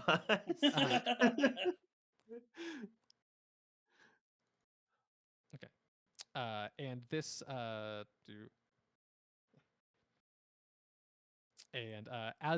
you climb to get on top of this cross and like kind of like are heading towards them, she turns and is going to like see you and go, "Ah, Raznak, you survived, a feat I didn't think possible considering your utter incompetence. But you've always failed me before. Now's not the time to stop." And it's just a bit of taunting to kind of set the stage here. I assume you're just screaming and stabbing. Yeah. I rush her. Yeah, and I think in response to this in response to this situation, yeah, I think that's how I'm gonna do it. You've your patron, the Trash Devil. Uh, there's no like a good like pile of trash nearby to like kind of animate into, but I think it's kind of like bits of like your hat and your like things like some of your gear, so that the people might consider like trash or like destroyed in some fashion, animates and she has kind of this kind of like just this the low whisper of the Trash Devil. You are trash, but you are my trash. And are going to grant access to a boon for the rest of the scene. Power, you count as a tier higher in physical combat. Also, one of my And- hooks is the best place to look for treasure is in the trash. They're not, didn't say you were treasure, but you're their trash, and that means something. Yeah. And I will say, because of how this is, the puppet itself is tier 4. This your boss up here on the top of it is only tier 2, Whoa. which means that you are 2 tiers higher than them currently, which means that you can coup de grace if they were vulnerable automatically. Get them. So before we resolve that, we're going to cut away, cease what some other people do, and leave that kind of hanging intention of like, how does that resolve? Because it's a really cool moment, I don't want to lose it, but I also don't want the giant puppet to immediately go down in a single move. Let it be scary for a little bit longer. That's fair. let the giant puppet duke it out with the vine monster for a little bit. Yeah. So I think how this happens like in the fiction or in the camera is that you and Terminus are having this like pitched battle. These like extra arms are being like swung at you to like grab you and try to like throw you off of this thing, and you're like jumping and like doing spins and like Yoda nonsense in midair to like deflect them and slash them with your dagger. And it's just like this big old like pitched battle going on top of this puppet, while we see like way down below on the ground, Marlboro, Black feathers you are raining are down. Yes, absolutely. The sun has set, where like lights have started to come on in this kind of prison complex. Kind of the old like static ones, kind of like make like almost a buzzing sound when you're close by. That are illuminating as hearing like the sounds and like the flashes of spark from like way up above. But Marlboro, you were here to try and like do what you can with the prisoners that are here, who are trying to be like penned in and prevented from leaving by the guards, who are also scared and in that moment are defaulting to I'm not supposed to let them leave. Right. Uh,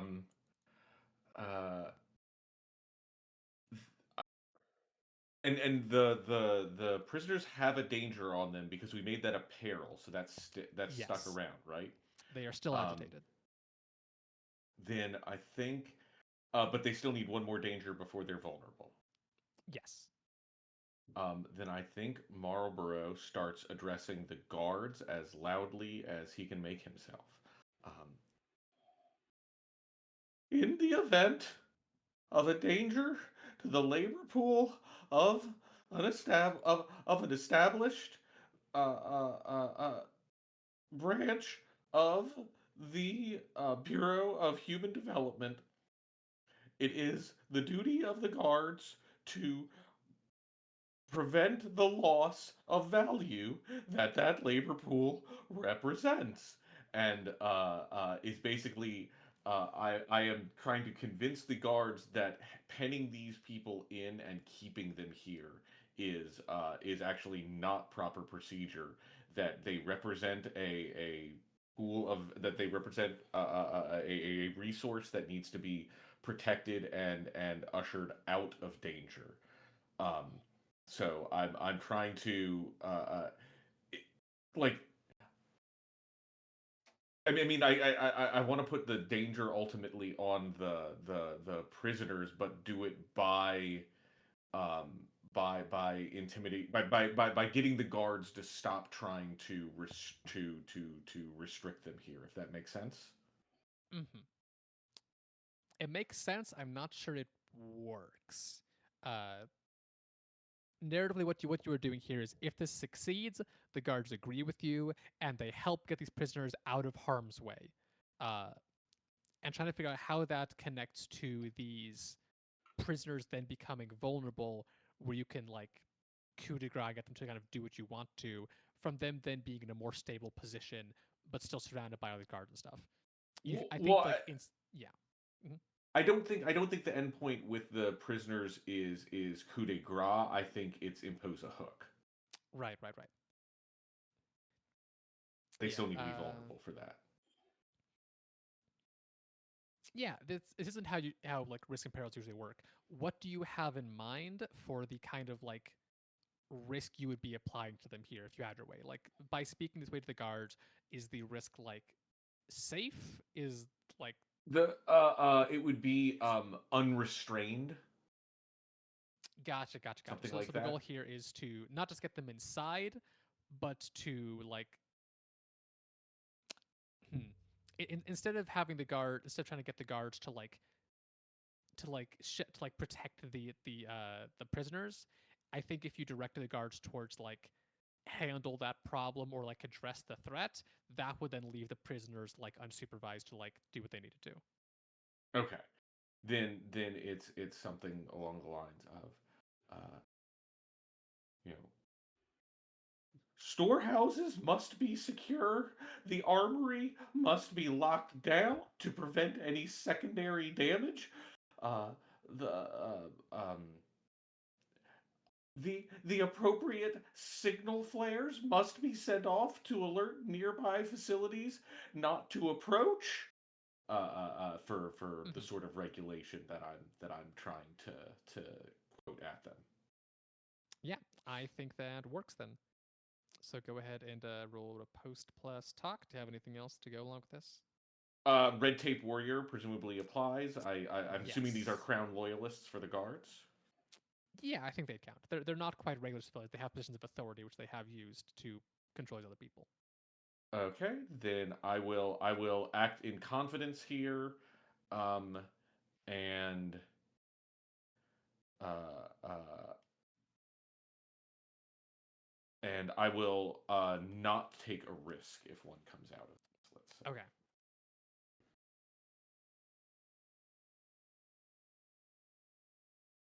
Yo. The That's old a 5 and 6. 12. Yeah. So you get what you want. So you can apply a risk or take a risk to apply a peril. Risk feels like it makes sense here because you're gonna impose a hook in a second. Yeah. I will put the like I said, unrestrained or something like that, or unguarded or something on for the prisoners. Yeah. Yeah. I think that makes toss me a couple possibilities in my mind. I think unrestrained makes sense for this. Okay. So let's go and add that, and they are currently vulnerable. If you would like to immediately go again to try and impose a hook. I would, which is at hook strength, which is +0 for all of my hooks. And I think this is the hook of the resilience must be about something more than opposition to the crown. That this is, wanting these prisoners to be invested in building something of their own, um, not just about escape. Not like I want the active inclusion of these people who have been violently repressed by the crown into the resilience being a way to broaden what the resilience is about. Does that make sense? Yeah. Okay. And this is just a flat 2d6.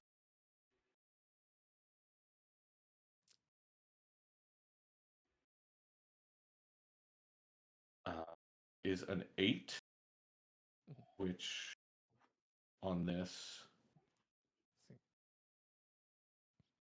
Can choose to apply the hook, but if you do, they heal a risk/peril and are no longer vulnerable.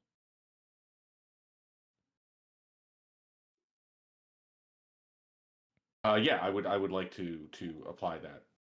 I'm less concerned with like being able to further manipulate these people than you Mhm. know staging a prison break. Yeah. I assume this is kind of like giving a speech to them. Yeah. I think exhorting them to join the resilience and bring their experiences as people who Mhm. have been so sorely exploited by the crown to that of build the need to build a system that actively prevents that. Mhm. I am going to get rid of the agitated peril, so they're still unrestrained, and they are. I think this isn't everyone. Some people are hesitant. Some people are just trying to get inside. But about half of them come over to you and start asking like, "What can we do?" Like, Okay. you know what you're doing. You're giving these kind of like directions. Clearly, you're part of the resilience, but you seem to know what's going on. What can we do? And you see out of the broken warden's office window, you catch a glimpse of something and you look up and you see that after Rhea and Brother Aldecott left, Victor Views had come to see just how much of a mess you guys were making and is peering out the window down at you in this courtyard around the people around you. And they have a look of disappointment on their face and just a little bit of pride in their eyes. Um, I think it's we've talked about the Kermit scrunch face. I think this isn't that. I think this is the Kermit like slight vibrating with emotion. Mhm. Yeah, just like straightens up his posture. Mhm. You said you were here to just like break one person out, and now you're like gathering this whole like this group around you. But that was always what you did, wasn't it, Marlboro? We both knew it was a lie. Hmm. Yeah. So I think cutting from there to the group that is heading down to the underground cavern. As you guys are heading down there, very quickly this goes from like ooh secret passage to like this is a hole people dug like through like the dirt and the rock, and it keeps descending downwards. I guess like steep stairs and then just like an incline, as it seems to have been done like recently-ish. This is clearly isn't like long like created. This was carved out at some point, probably by like magic and maybe some like digging tools. Um, before you come out, still chasing after Brushel, um, and arrive at a underground cavern. I'm going to add a new image. This is not quite it. Click on finding the match what I wanted, but it is a room that has been kind of like set up again, like shaped with digging and magic. That has a bunch of like the say like a buzzing electrical Ooh. lights, plus a bunch of like combination of like bones and other like ritual things. Got candles going, got like a ritual circle going on in the middle. Clearly, this was like set up for some kind of ritual, which you would recognize as pretty apparently profane approach. Other details in this, as I mentioned, there's a ritual circle. There is a bunch of people around said ritual circle. They are kneeling with their legs chained to the ground. They're back to the circle, kind of like in like a big circle. And you think at first that they are like holding hands or like that kind of like almost like a prayer circle, but with their backs turned to each other. And then as you get close, you realize that they aren't holding hands. Their hands seem to have been fused together, whereas like a single Ooh. piece of like flesh with like 10 fingers coming out of it, in different angles and like configurations. Oh. Yeah, this is where the hand horror body content warning comes from. That has kind of been restrained here. Brushel is here, still like clearly shanked, but no longer inhibited. That risk has been removed. The compromised one is still there, so not vulnerable, but 2 out of 3. And there's also another figure who look, Jenna. I have been in 3 games today, and all 3 of them have had some kind of weird hand nonsense, and I was only responsible for 2 of them. 2 out of 3, though. I was ready to call you out, but yeah, you took ownership on 2 of them. 2 I'm out of just 3, saying though, they means it weren't happened all my fault. once without you. And I was really surprised when it did. Yes. Okay. So, yeah, the other figure that you see here is I don't know how much you guys would know of. This isn't a public figure, but if you guys had ever delved like deep into Brushel Bryant's like file or information, uh, you would know that they are not an only child. They have a sibling, put here as Kite Bryant, she her, with sunglasses, even in this dark underground cavern, a suit that kind of like comes out into like plaid robes, and a like gnarled staff, as she kind of like holds. It's clearly like directing this ritual in some fashion. And once again, the actual Muppets are not in this world, but I had written down the description of what this character looked like, and then was looking at pictures of Muppets, and this one is like 80% of the way there. And they are in the same band as like Dr. Teeth, I think. Dr. Teeth. Yeah, it's Dr. Teeth and the Electric Mayhem, and you've picked. Is that Zoot or is that Floyd?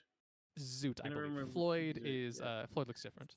Yeah, Floyd has the mustache and the sideburns. Yeah, that's so funny. Yeah. So there is a ritual that like I think as you enter this room, Kite is going, and you let them right here? We're in the middle of something. We've been preparing for this for months now. sure, when you had full control, it was actually pretty easy to smuggle all these prisoners down here. But come on, this is a delicate situation. We're trying to like upheave the entire balance of the factions right now. You couldn't just handled them. So there's clearly some kind of like argument here going on, but you can pick up some clues to the situation. It seems to be rather delicate. Yeah. Oh yeah, you'd also just recognize that one of the prisoners here, like kneeling, like with the messed up hands and stuff, is Scamp Starlight. Cool. Welcome to Super Jail. Yikes. Yay. Where are they in relation to where are the two evil fucks in relation to the circle of prisoners? I think that they are above the circle. Like there's like the ritual circle in the middle of the chamber. Prisoners are like in a circle around that, and then past it, like up on a kind of raised dais thing, is Kite and Brushel, where Kite has like the staff and like a book that that she's like drawing upon. Damn. Brush got that far ahead of us, but okay. That's great. Okay. He had magic rings and constraints stuff. Things. Yes. He had a ring of run faster than you. Exactly. Yes. So many rings. Ring of built different. Ring of fit. We're going to be Ring a of little fit. bit. That's good. A little bit faster than normal. So instead of this being like a full combat, having to bring these guys down to like make them vulnerable and then coup de grace them, I'm going to say that you can either try and handle these NPCs like through like riposte, or if you can seize control of this ritual, that will also resolve this scene. There would probably be a magic action or some kind of like effect to take control of it or like to grab the staff from Kite. But currently they are in control of what is happening here and in the middle of something. And if you can gain control of that instead, things would flip in your favor. What's our tier? Kite's tier is tier 3. Okay. If the ritual circle is like if the ritual is disrupted or like these prisoners are no longer here, it drops to tier 2. Okay. I mean, yeah. Okay, this is ritual. I was fully ready to walk in here, call some ghosts, and light them both on fire. Because I could have coup de grace the first guy, but from tier. But let's disrupt this ritual somehow. I mean, we both have swords. Yeah. I have a blessed blade. Mm. Do we want to just break the circle? He said tentatively.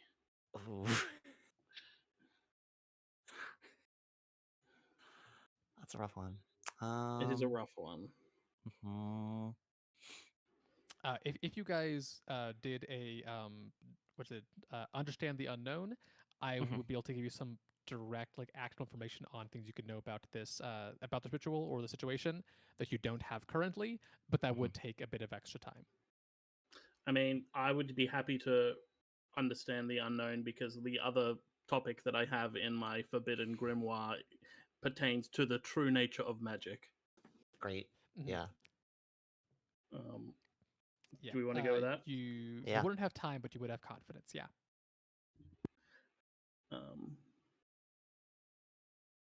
So I gain confidence with the forbidden grimoire, and if I have time, I also get advantage.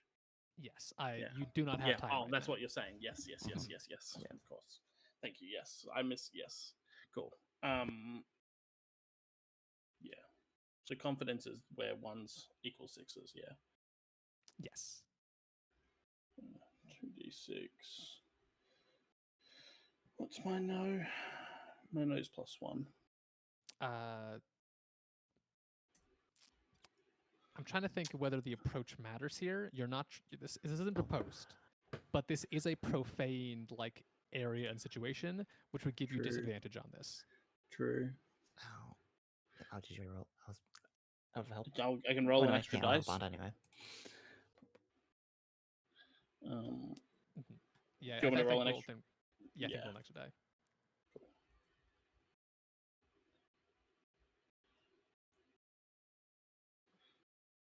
Okay, so Cool. So I Uh, take yeah. I take the 4 and the 6. No, I take. Well, the 1 would become a 6, or the 6 is already a 6. So yeah, it's going to end up being a total of 11. Okay. But you don't get a crit. Yeah. Okay, so on Understand the Unknown, you are highly informed to take confidence when acting on the information.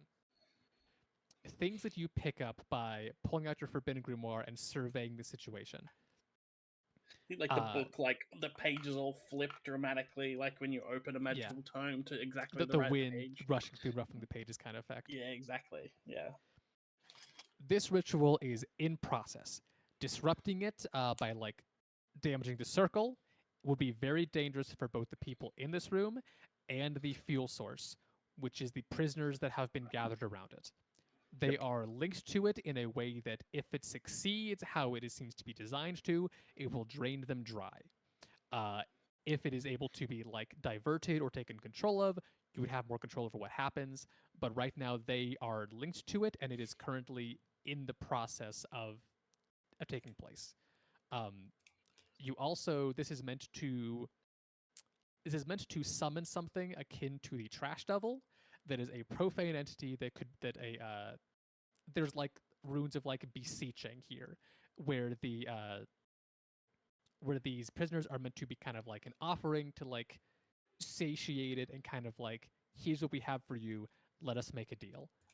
The last piece of information that you will get from this is that this ritual, uh, it's not contained to this one circle in this one area. There are parts that kind of like spread out in very specific directions with very specific runes on them that imply that this is also in some fashion connected with a bunch of other similar rituals, and kind of like a network situation that, I'll just give this to you, are at other prisons overseen by the BHD. Oh wow. This is kind of the master ritual that's kind of like controlling like what's happening. The epicenter. Yeah, the ritual isn't happening at the same time in every single location, but there are similar ritual circles that this is connecting to at other BHD prisons. To what extent or to why they need to be connected in that way, you're not entirely sure.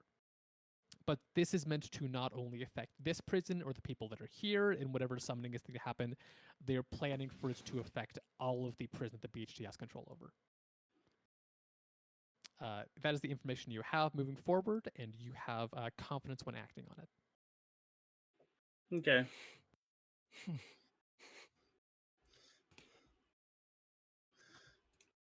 What have you got, Ria? That's true. I'm feeling very confident. Having heard all of that.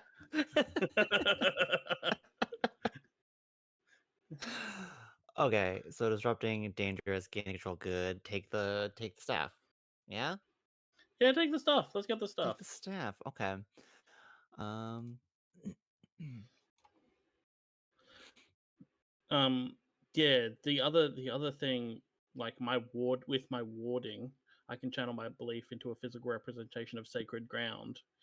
If I ward this area, one of the options is creatures hostile to or other my deity or faith cannot enter the warded area. So just like, yeah, you can't summon the thing here. But also just let's get the stuff. Yeah. I think we do both. Yeah, what is your plan to get the staff?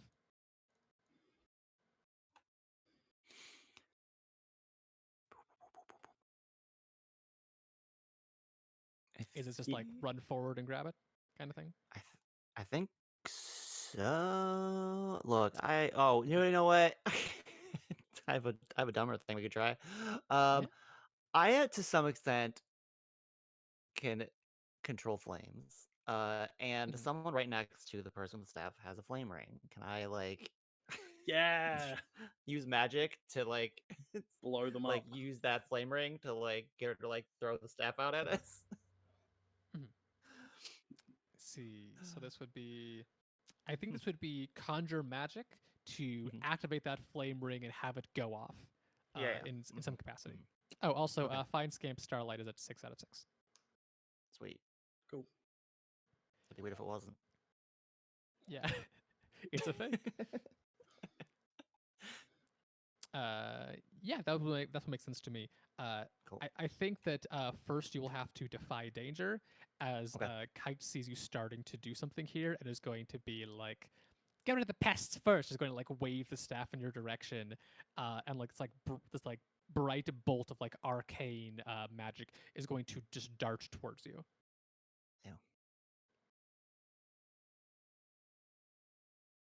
I would like to. Yeah. I would like to Yeah, go aid ahead. and interfere, assist and interfere with Rhea getting blown up. Sweet. Yeah. I love that. I think Or this like, would probably be this could be assist- either force to like just dodge out of the way of this bolt, or evoke, and then you assisting or interfering would, how that is flavored would probably depend on like what stat you are rolling to defy danger in the next step. I think we Yeah. go like helping Rhea is probably more suitable. But love to roll evoke and just go full wizard battle with it.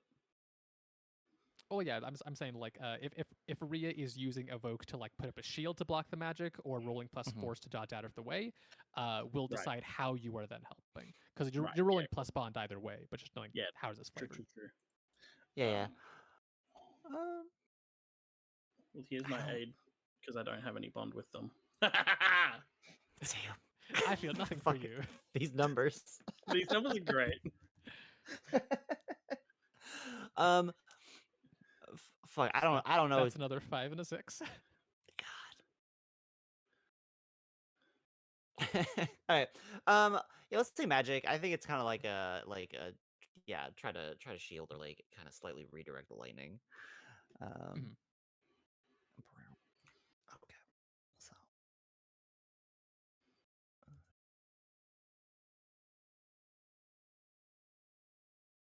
Okay, and then you are just rolling to get out of the way, or to block it. Mhm, mhm. Oh no. Oh, that's fine. I don't Eight, think you had 10. confidence, but it's still a 10. Yeah, it's a 10. Yeah. So yeah, you make it out unscathed, no damage, no risk. You're just fine, which means that you are now able to pivot around and use conjure magic to blow up that flame ring. There we go. Blow them up. This might be important.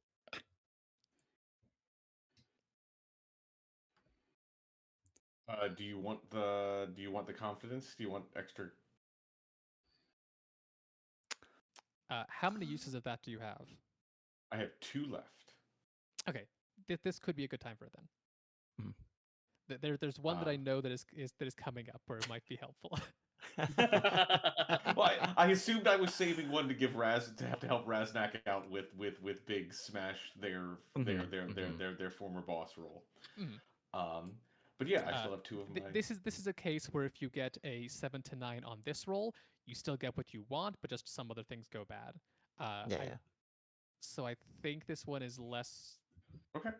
If I hold it for a second longer, I know I'm kind of like removing my hand a little bit here, rather than just like letting you use your abilities. God, I'm struggling all to good. think. I'm struggling to put my finger on how things could go bad here.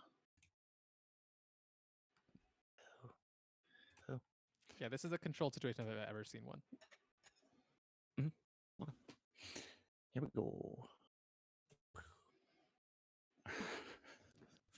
Oh no! Fucking tragic. Remember when we were debating confidence? So that's almost a mixed success. Wait. Oh yeah. On the next roll. Yeah. Does this apply to the confidence for acting? Yeah, I think so. Sweet. Me averting my That's eyes. 11. Yeah, that makes sense. That's 11 then. Great. Yeah, great. We only win. We only roll 6s or 1s when we have confidence. Staring at the clock and going, yeah, that works. Yeah, the flame ring goes off, and I think both it engulfs both like Kite and Brushel in a second, as they both scream, and the staff does go flying and heads in your direction, and you guys are able to scoop it up. As you pick up the staff, you immediately know that like this is on the verge of being completed, and you've got a couple of decisions to make here. Whatever was being summoned is about to make its way here. Once it does, these prisoners are going to get like they're going to be the fuel for whatever like the initial like summoning, and then there might be an opportunity to make a deal after that, or what happens. Or you could try and make a. This would be like an impromptu ritual that has already been set up for you, that you guys would both be making the roll for to try and control what is happening here to either summon this thing, but it doesn't consume like the sacrifices. It is pushed away and isn't summoned at all, or maybe even like get something else out of it. And let me pull up the ritual thing. 10 plus, it succeeds as intended. 7 to 9, it succeeds but is either twisted in some unexpected way, or the casting of magic so great carries unseen consequences. And on 6 minus, it doesn't go. It fails catastrophically or succeeds in a way that's worse. And you have, looking through this thing, this is a complexity. To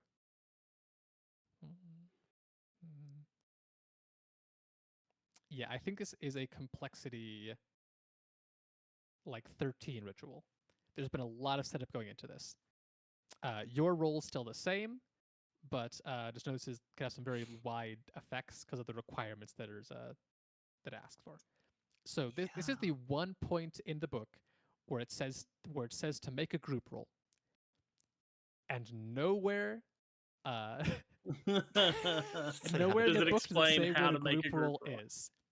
So what I'm going to say is that you will. I think that you will each roll 2d6 and average those numbers, and then combine your averages together, and then combine your evoke on top of that. Okay. So you will each be rolling like Okay, the so we average our dice rolls and then we add our modifiers at the end. yes. Yeah. Okay. Okay. So I'm on team fuck summoning other like gods and shit in here. I'm just not, or the devils. And if you want a confidence, this would be a good time. Yeah, I'm marking my last small god confidence as my I'm drawing on my bird and its magic poop to I think like the staff, the wood of the staff comes back to life and starts to grow. Then I think I'm giving confidence via logistical expertise to Rhea by having, prior to the mission, provided her with information about like the sort of magical rituals that that might be attempted in a space like this.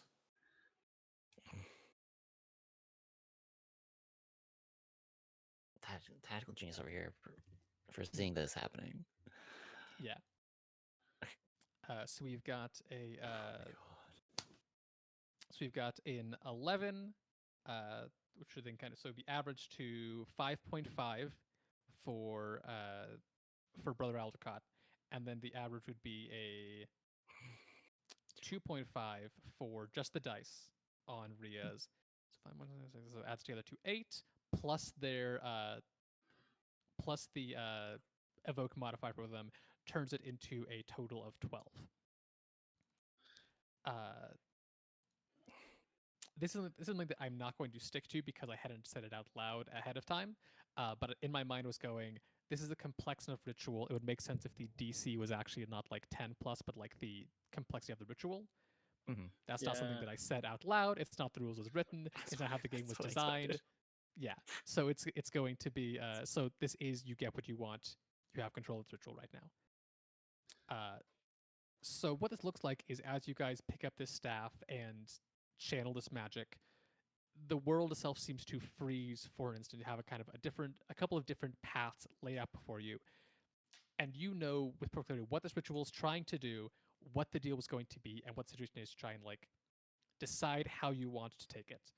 Um, the goal was to summon a very powerful demon here and make a deal to basically take all of the prisons and complexes that the BT had control over and have this ritual circle and yoink them into a pocket dimension controlled by Brushel Bryant, where he would have access for like who entered and who could leave, and basically be a like mobile teleporting country of prisons and army and police force to try and either like extort stuff from the crown, who had decided that he was no longer worth the effort or resources, or to like try and like take stuff and meddle with the affairs of the resilience, try and That's become like a wild. third player on the board. You could try and do something similar, or you could try and like manipulate that in some fashion. You could stop it from happening at all, or you could fuel some of your own magical energy into this to do a magical effect here that could affect the Colossus puppet outside, Kite and Brushel here, the guard. If there's something that you would like to change in this prison, you can do that. If there's something you would like to change at every prison this place is connected to, you can do that at the cost of these gathered prisoners. But you could do a simultaneous prison break at every single prison the crown has at the cost of these sacrifices. Wow, a trolley problem. I don't think it's a particularly difficult one, but No. your characters have those options. Mhm.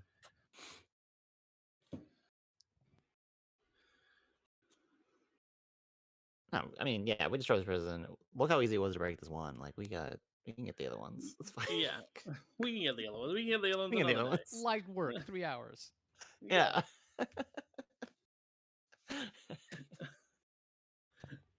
Gotcha. Do you want to? So the current obstacles then to freeing this prison completely is the Colossus puppet, which will very possibly soon not be a big issue. It would be so mean to not let Raznak take care of that. It would be. Yes. Yes. That's true. There is also the guards, which are still very much active and would try and stop a prison break. There's enough chaos here that you could probably get a bunch of people out, but there might be injuries or deaths depending on how violent the prison guards get in trying to stop a prison break. I do have puppet plans. Perfect. That's what That's this whole good. night is. Or you also have Kite and Brushel, who are right here and technically still not resolved, not knocked unconscious or coup de grace, that you could try and do something with this energy. But right now, you basically have like a limited scope of wish that you guys can decide what to do with.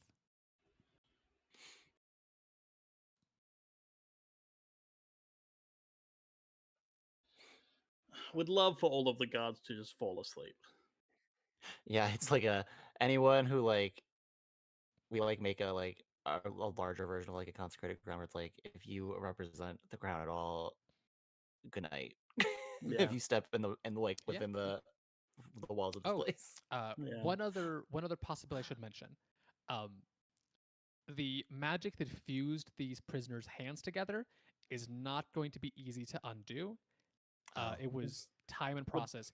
You could use this wish to undo that and fix that problem. Would You love still to have undo trouble that. getting people out, but yeah. That's a good idea. Yeah. Could we get the guards to go to sleep and fix the guy's hands? Just one. Just, Just one. one. Okay.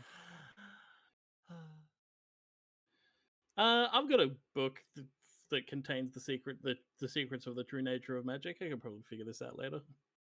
All right, sleep. Gotcha. So outside, as the prisoners are like talking to Marlborough and going like, what do we do? What's the answer here? Some of the guards that were kind of trying to like run off or head to the armory just start like falling like face first. One like was running and like trips and kind of just like bonks their like helmet on like a wall. It is sudden but not instantaneous like it's kind of like a way that spreads out, moving outwards from the center of this prison, and soon all of these guards are no longer a problem, leaving you guys, the prisoners, and one very angry trash bird on top of a puppet. And I They're, believe you're about to roll a coup de grace. they're all running to the armory to get their teddy bears and their pillows. Didn't quite Oh. make it before the So Meltone hit. I don't need to roll anything? Or no, Uh, I don't need to make them vulnerable by giving them risks and perils? Yeah, because of the boost that your patron gave you, you are 2 tiers above, which means they are automatically considered vulnerable for coup de grace. Oh, that's crazy. Mhm. All right, what do I roll for coup de grace? Still plus talk or plus force. Okay. And I am gonna direct the prisoners to kind of try and swarm around the puppet to distract Terminus to give you advantage here with my last hold. Okay. I am going to roll plus force, but I am going to talk first. Yeah, go for it. Raznek is standing there, like huffing, holding their knife. The knife is like vibrating with magical bane energy. Their shiny red cowboy hat is shining particularly brightly in the sunset hues. You I have think yet to being actually touch or like slice at Terminus's actual form. It's just been these hands. They're trying to like bat at you, keep you at bay, like punch you, all that kind of stuff. yeah, and I think the like physical manifestation of this like these 2 tiers of power that I have in this situation are like red devil horns like grow out of the cowboy hat. And the cowboy hat seems to be like fused to my head at this point. Um, Mhm. and Raznak looks at Terminus and says, I may be a failure and I may be trash, but I've been down in the trash. I've seen what you people throw in the trash, and there's some pretty good stuff in there. So if I'm trash, then and this stuff is trash, and these things to me are treasures, then I'm a treasure, and I deserve to be treasured. And you're mean, and my new boss is much cooler, and thinks I'm trash, and I think trash is good. Ah! and like runs at her, What a screaming. heroic speech. My talk is -1, and I wanted to represent that. I think her response to that is just sighing and going, I missed your little distractions. And then go ahead and roll coup de grace. All right. This that's- is let me check approach real quick. I'm perfect. Theirs is alchemical, so I think they Oh. actually have advantage on you. Uh-oh. So you would have disadvantage for this, so 3d6 and roll lowest. Okay. But you have advantage, so those cancel out. Is it On advantage what? or confidence? I can do either. I was doing advantage. Okay, so it canceled out. Okay. So just regular 2d6 then?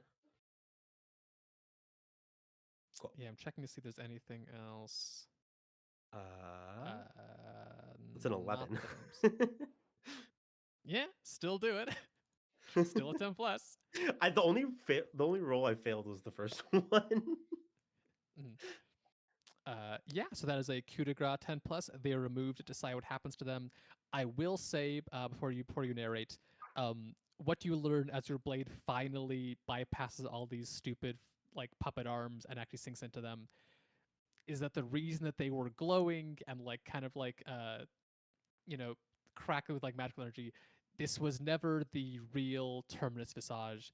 This was a projection that was being sent and broadcast from somewhere else in the hand of God to control this puppet.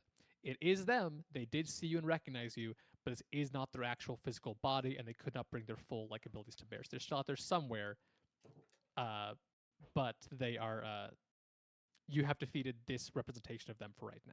I'm imagining Raznek like just like violently stabbing at the air as the like the thing dissipates. Yeah, it is almost like bound together by threads that are kind of connected by like vibrating magical energy. So you are like ripping and tearing through it as you cut these threads, and they kind of like come undone and like pieces fall off kind of, and they can no longer be animated until it is like gone. It's kind of like rags and like this like piles of like yarn and thread and like some thicker piece that are almost like rope that were acting as like bones that held it together. I have The a real follow Terms up. Visage would have been tier 4. Gotcha. I have a follow up thing that I'd like to do here. Yeah.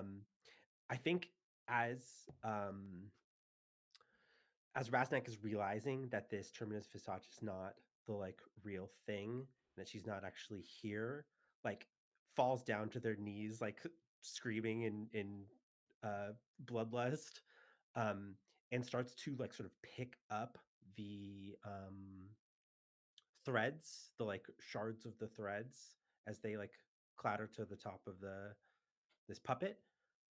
And I don't think they even are intending to do this, but they just feel the like energy of their patron like flowing through them, and the threads start to glow in Raznak's hands. And I'm going to be using my other move here, Magic Residue. Um, it Mhm. says your patron sends you out into the world to collect artifacts, most of which get sent straight back to hell or some other such place. You get to keep a few of them, and over time you'll become changed by handling so many magical items. You roll plus evoke to try to take on a quality from an artifact or construct which you can physically touch. If you miss, the item is consumed or ruined. I want to try to like absorb the power of these strings so that I can Mhm. control the puppet now. Gotcha. Go ahead and roll plus evoke. Cool.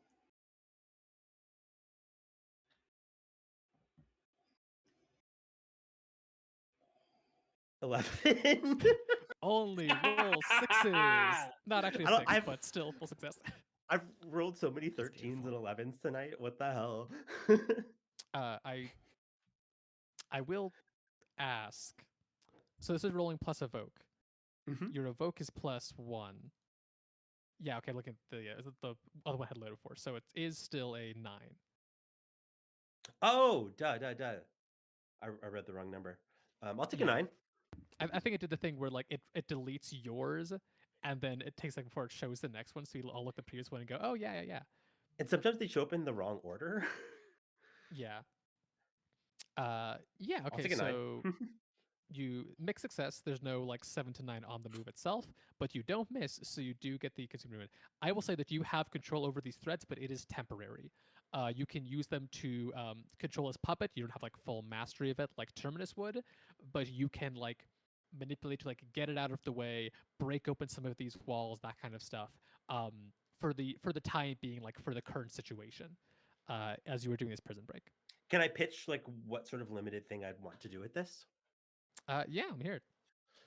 My thought is that I get it to rush towards like the front gate and basically kick down the front gate to make it easier for all the prisoners to escape. Yeah. And then I have it run across the city and yeet itself into the trash pit as a thank you gift to my trash demon patron.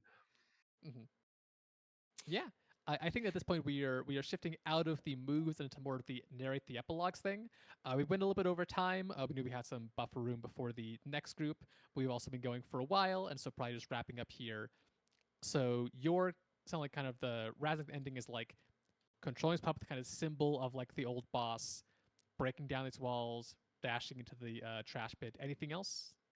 Nope, Raznak disappears into the horizon. Who knows if they'll be a part of the resilience anymore, but I mean, Terminus is still out there.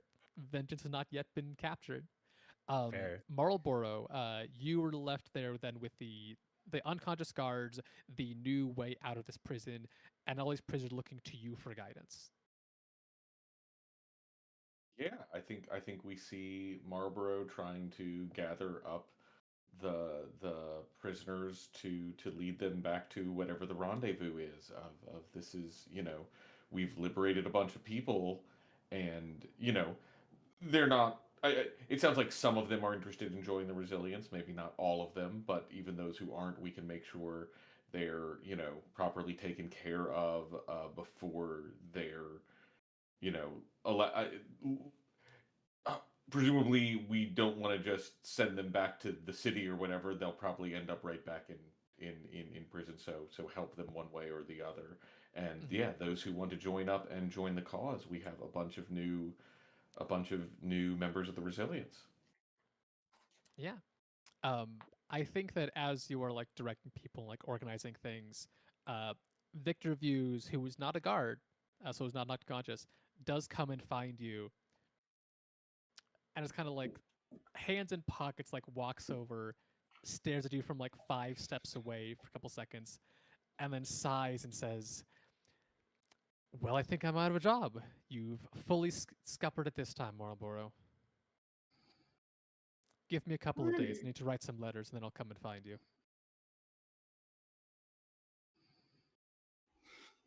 I'll be waiting. Yeah, we'll talk.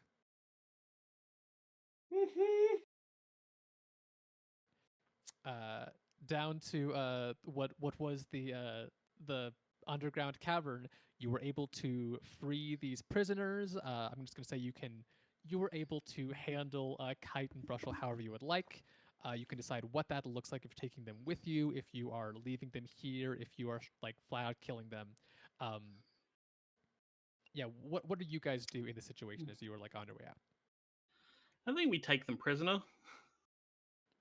Take the rings There's- and take the There's- prisoner. Yeah.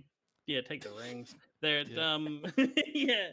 yeah. There's probably useful information that we can extract from them, right? Of just like, you know, I think Mhm. the broader picture, like, Brother Aldecott with his forbidden tome of with the true nature of magic becomes like a magical like curse breaker and doctor for the cause, and like puts down roots here, and Roots are dangerous, considering the crown still exists and is still out for all of you guys, especially after how badly this situation went for them, not for you guys. Yeah.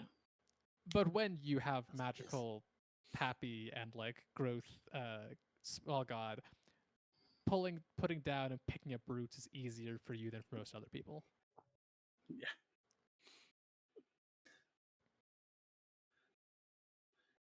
Ria? You know, did you give my friend a weird, awkward hug while they're tied together with some other people? One person like 4 spots down the line goes, "This cat is it's all getting a hug." Oh, Yeah, Yeah. the weirdest group hug. God. Yeah. Keep writing, keep setting fires. You know, getting closer to that fucking spire. Yeah. Yeah. I think that Scamp is haunted by this. Yeah. Yeah. They made the choice to like step up, go public, and help you guys intentionally. That was a choice they made. They knew what the risks were, but they didn't know, and they also didn't know about super jail yet. And so like I think eventually does start to like come out and like appear in like public events again after like it takes months for the hand situation to get like fixed and resolved. It takes several very very skilled like magic surgeons to like ensure that all of the bones and muscles of each individual person go back to who they should. They were not mashed together with like an eye for being easily like removed, like fixable, but does kind of like come around and willing to like, yeah, I think this is still important. And if they can do this to me and to all the other people, there's a bunch more that we don't even know about who are also having similar things happen. And the fear is not enough to stop them from trying to do something about it. Any other last things, last epilogue stuff before we wrap this up and pass it on over to the next group?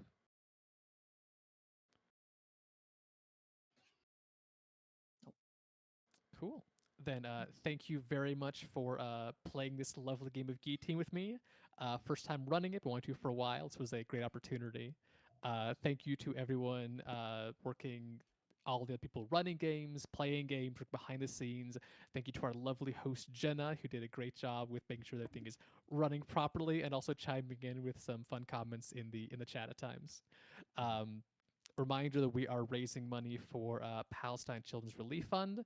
We haven't gotten any new donations since since after the break, but it's getting late. It's like midnight EST, so hopefully we'll see people back here tomorrow, doing what they can, participating in the chat.